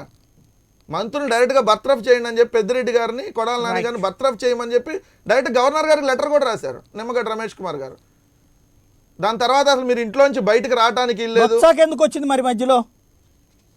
బొత్స సత్యనారాయణ గారు కూడా, కొడాల నాని గారిది, పెద్దిరెడ్డి గారిది, బొత్స సత్యనారాయణ గారు కూడా సార్, ముగ్గురు మీద, వీళ్ళ మీద. దాని తర్వాత కొంతమంది ఎమ్మెల్యేలు జోగి రమేష్ గారి మీద చర్యలు వచ్చినాయి, ఇవన్నీ కూడా వచ్చినాయి. దీన్ని ఆల్రెడీ స్పీకర్ గారు ఒపీనియన్ అడిగారు, గవర్నర్ గారు ఒపీనియన్ అడిగితే గవర్నర్ గారు మీరు రూల్ నెంబర్ 173 ప్రకారం మీరు ఆల్రెడీ ప్రివిలేజ్ కమిటీకి సిఫార్సు చేయమని చెప్తాకే ప్రివిలేజ్ కమిటీకి సిఫార్సు చేశారు. రైట్. ఫైనల్గా సోడేకర్ గారు ఈ పాయింట్లో అంటే బర్తరఫ్ చేయమని, మామూలుగా అయితే వాళ్ళని బయట మాట్లాడొద్దని కానీ ఇట్లాంటి అధికారాలు ఉంటాయి ఆయనకి, ఎస్సీసీ గారికి. బర్తరఫ్ చేయమని అడిగే అధికారం ఉంటుందా? అందుకే అంటున్నా సార్, ఇప్పుడు మీరు అది ప్రివిలేజ్ కిందకు వస్తుంది. ఎగ్జాక్ట్లీ, మనం ఇందాక ఆ డిఫరెన్సే తీసుకున్నాం. ప్రివిలేజ్ ఎప్పుడు చట్టసభల్లో జరిగిన వాటికి మాత్రమే ప్రివిలేజ్ ఉంటుంది. నేను మంత్రి, నేను బయట ఏదైనా మాట్లాడితే దానికి ఏం అధికారం ఉంటుందో, దానికి ఏం హక్కులు ఉంటాయో అవి వేరే విషయం. మనం ప్రివిలేజ్ కమిటీ ప్రివిలేజ్ గురించి మాట్లాడుతున్నాం, దానికే సంబంధించి నేను సమాధానం చెప్తున్నా. చట్టసభల్లో జరిగిన వాటికి సంబంధించి బయట ఎవరన్నా ఏదన్నా వాళ్ళకి అనుచితంగా మాట్లాడినా, ప్రవర్తించినా, వాళ్ళ హక్కులకి భంగం కలిగినా, వాళ్ళ పర్సనల్గా వాళ్ళ ప్రెస్టీజ్కి భంగం కలిగినా, ఎమ్మెల్యేలకి బయట హక్కులు ఏముండవా? బయట హక్కులు ఉంటాయి. ఎమ్మెల్యేలకి బయట హక్కు ఈ ప్రివిలేజ్లోకి రాదు. మనం ప్రతిదానికి చట్టం ఒక్కొక్కటి, మీకు ఎందుకన్ని సెక్షన్లు ఉంటాయి? సాధారణంగా మనం చాలాసార్లు చూస్తుంటాం, కలెక్టర్ గారు నన్ను పిలవలేదు, నా ప్రోటోకాల్ని ఉల్లంఘించారు కాబట్టి నా హక్కులు ఉల్లంఘన జరిగిందని స్పీకర్లకు కంప్లైంట్ చేస్తుంటారు సభా హక్కుల కమిటీ, వీళ్ళు సమన్ చేస్తూ ఉంటారు. చట్టసభ అని ఒకటి ఉంది కదా సార్, చట్టసభ ఎందుకు ఉంది? చట్టం చేయడానికి ఉంది. చట్టం చేయడానికి ఉంది. మీకు వచ్చిన చట్టాలన్నీ అక్కడి నుంచి వచ్చినవి, వాళ్ళు రాసుకునేవి. 105, 191, 194 కూడా వాళ్ళు రాసుకునేవి ఆ చట్టసభ. అలాగే సార్, ఇక్కడ మళ్ళీ మనం వేరే వైపుకి వెళ్తున్నాం. నేను అడుగుతున్నది వాళ్ళ సభ లోపల హక్కులు అంటే ఒకరికొకరు బూతులే తిట్టుకున్నప్పుడు కూడా ఉంటుంటాయి. సభ హక్కులు అంటే ఆ సభలో ప్రతినిధిగా ఆయన బయట కూడా ఆ గౌరవం పొందాల్సినటువంటి అవసరం ఉంటది. ఆ గౌరవానికి భంగం కలిగింది అన్నది ఇక్కడ పాయింట్. నేను మీకు అందుకే ఆ గౌరవం ఉంటుందా ఉండదా? బయట ఖచ్చితంగా ఉంటుంది. వారు ఎప్పటికైనా చట్టసభ్యులే, వాళ్ళే ఫస్ట్ ఉంటారు అన్నిటికంట, వాళ్ళకి ఎప్పుడు ఆ గౌరవం ఉంటుంది. కానీ ప్రివిలేజ్ రాదు. నేను చెప్పేది ఏంటంటే మీరు ఉన్న సమస్య ఒకటి, మనం మాట్లాడుకుంటుంది ఇంకోటి. ఆయన్ని కాల్ఫర్ చేసి ప్రివిలేజ్ కాదంటారు, అది ప్రివిలేజ్ కాదు. ప్రివిలేజ్లోకి ప్రివిలేజ్ కమిటీ తీసుకుంటే సబ్జెక్ట్ కాదు అది. ప్రివిలేజ్ కమిటీ కదా ఇప్పుడు పిలిచింది. ఎవరు పిలిచారు? ప్రివిలేజ్ కమిటీ కాదు పిలవాల్సింది. బర్తరఫ్ చేయమని చెప్పే అధికారం ఎస్సీసీకి ఉంటుందా? ఆయన చెప్పాడు లేదు, నాకు క్లియర్గా లేదు. కానీ సార్ ఎక్కడ నేనైతే చదవలేదు. ఆయన చెప్పొచ్చు, ఆయన ఏదైనా చెప్పొచ్చు. చేయాలో వద్దు అనేది వేరే వాళ్ళు విచారణ చేసి కదా చేయాల్సింది. నేను కూడా అడగచ్చు, మంత్రి గారిని తీసేయండి అని. ఏం ఓటర్ అలాగే కదా, ఒక రాజ్యాంగబద్ధ పదవిలో ఉన్నాయని ఏది పడితే అది చెప్పకూడదు కదా. అట్లా అని కాదు సార్, ఆయన చట్ట ప్రకారం యాక్షన్ తీసుకోవాలి. ఏది పడితే అది చెప్పడానికి ఆయన రాజకీయ నాయకుడు కాదు కదా. ఏది పడితే చెప్పుండకపోవచ్చు సార్. ఆయన కూడా ప్రొవిజన్ ప్రకారం ఇదిగో నువ్వు నోరు మెదపకూడదు, నువ్వు ఈ యాక్షన్ తీసుకోవాలి, లేదా నువ్వు ప్రచారం చేయకూడదు అని చెప్పే అధికారం ఉంటుంది. దాన్ని కోర్టులో ఛాలెంజ్ చేయొచ్చు. కానీ నువ్వు బర్తరఫ్ చెయ్యి అంటే ఏంటి? మంత్రి పదవిలో నుంచి తీసేయమని ఆ సిఫార్సులు చేసే అధికారం ఉంటుంది ఎస్సీసీ. అందుకే చెప్తున్నా సార్, ఆయన బర్తరఫ్ చేయమన్నారో లేదో నాకైతే తెలియదు, నేను ఎక్కడైతే చదవలేదు. ఆయన చేయమని చెప్పుంటే ఎందుకు చెప్తున్నది అదే ఎందుకు ఆయన చెప్పారు కరెక్ట్, నేను కాదనట్లేదు. ఎందుకు చేయమన్నారో కూడా చెప్పుంటారుగా. ఎందుకు చేయమన్నారో చెప్పుంటారు కదా. ఎందుకు చేయమన్నారో తెలిస్తే కదా మనం. ఎస్సీసీని గురించి మాట్లాడారని లేదు, ఎస్సీసీని గురించి తీవ్రంగా మాట్లాడారు. అప్పుడు హైకోర్టు కూడా మాట్లాడొద్దని ఇచ్చింది కదా సార్. మరి మంత్రి గారికి కూడా మీరు కొన్ని రోజులు మాట్లాడద్దు, ప్రెస్లోకి వెళ్ళొద్దని చెప్పిందప్పుడు అవును గ్యాగ్ ఆర్డర్స్ ఈయన ఇచ్చారు. మరి ఆయన గురించి మాట్లాడద్దని బర్తరఫ్ చేయమని లేదు కదా హైకోర్టు కూడా. నేను అదే అంటున్నా సార్, ఇప్పుడు బర్తరఫ్ చేసిన లేదా నాకు తెలియకుండా నేను మాట్లాడాను. ఒకవేళ బర్తరఫ్ చేయమని ఈయన ఇచ్చుంటే ఇప్పుడు వాళ్ళు అడుగుతారు ఎందుకు బర్తరఫ్ చేయాలి, మీకు ఏ అధికారం ఉందని అడుగుతారు, విచారణ చేస్తారు. నిజమని తెలియదు అనుకోండి, అప్పుడు ఏం చేస్తారు? అది ఆ విచారణ చేసే ఆ విచారణకి అటెండ్ అవ్వాలక్కర్లేదా? అవ్వక్కర్లేదు సార్. ఎందుకు ప్రివిలేజ్ కమిటీ ఇచ్చినప్పుడు ఈయన అవ్వకపోతే ఏమవుతుంది? కోర్టుకు వెళ్తారు. ఏం చేస్తారు? నెక్స్ట్ ఏం చేస్తారు? ప్రివిలేజ్ కమిటీ అటెండ్ అవ్వకపోతే నేను అడుగుతున్నది అదే, జనానికి తెలియాలి. కోర్టుకు వెళ్తారు. అక్కడ మళ్ళీ కోర్టు న్యాయ వ్యవస్థ వీళ్ళ మధ్యన ఫైటింగ్ కోర్టుకు హక్కు లేదు ప్రివిలేజెస్ కమిటీ మీద విచారణ. సార్ ఒకళ్ళు ఏకపక్షంగా ఏదైనా డెసిషన్ తీసుకుంటే గారికి చట్టమే అక్కర్లేదు. చాలా చోట్ల అన్యాయాలు జరగకుండా ఉండడం కోసమే చట్టం. థ్యాంక్ యూ అండి. థ్యాంక్ యూ సోడేకర్ గారు, వెంకటరెడ్డి గారు, వివేక్ బాబు గారు, షేక్ బాజీ గారు. ప్రతి అంశానికి ఒక మూలం ఉంటుంది. ఆ మూలంలో ఉన్నటువంటి సూక్ష్మాన్ని అడ్డం పెట్టుకుని రాజకీయం నడుస్తుంటుంది, వ్యవస్థల మధ్యన సమరం నడుస్తోంది. ఇది భారతదేశంలోనే స్పెషల్ ఏంటంటే ఆంధ్రప్రదేశ్లోనే ఈ పరిణామాలు ఎక్కువగా ఉంటూ ఉంటాయి. మరి సొల్యూషన్ ప్రజలు ఆశిస్తున్నారా లేదా ఇలాంటి వాడివేడి రాజకీయాన్ని చూడాలనుకుంటున్నారా అన్నదే రానున్న రోజుల్లో తేలాల్సిన అంశం. ఇదే అంశానికి సంబంధించి తాజా అప్డేట్తో సొరకొత్తపల్లి మరికాసప్లో మేము ఉంటుంది. చూస్తూనే ఉండండి ప్రైమ్9.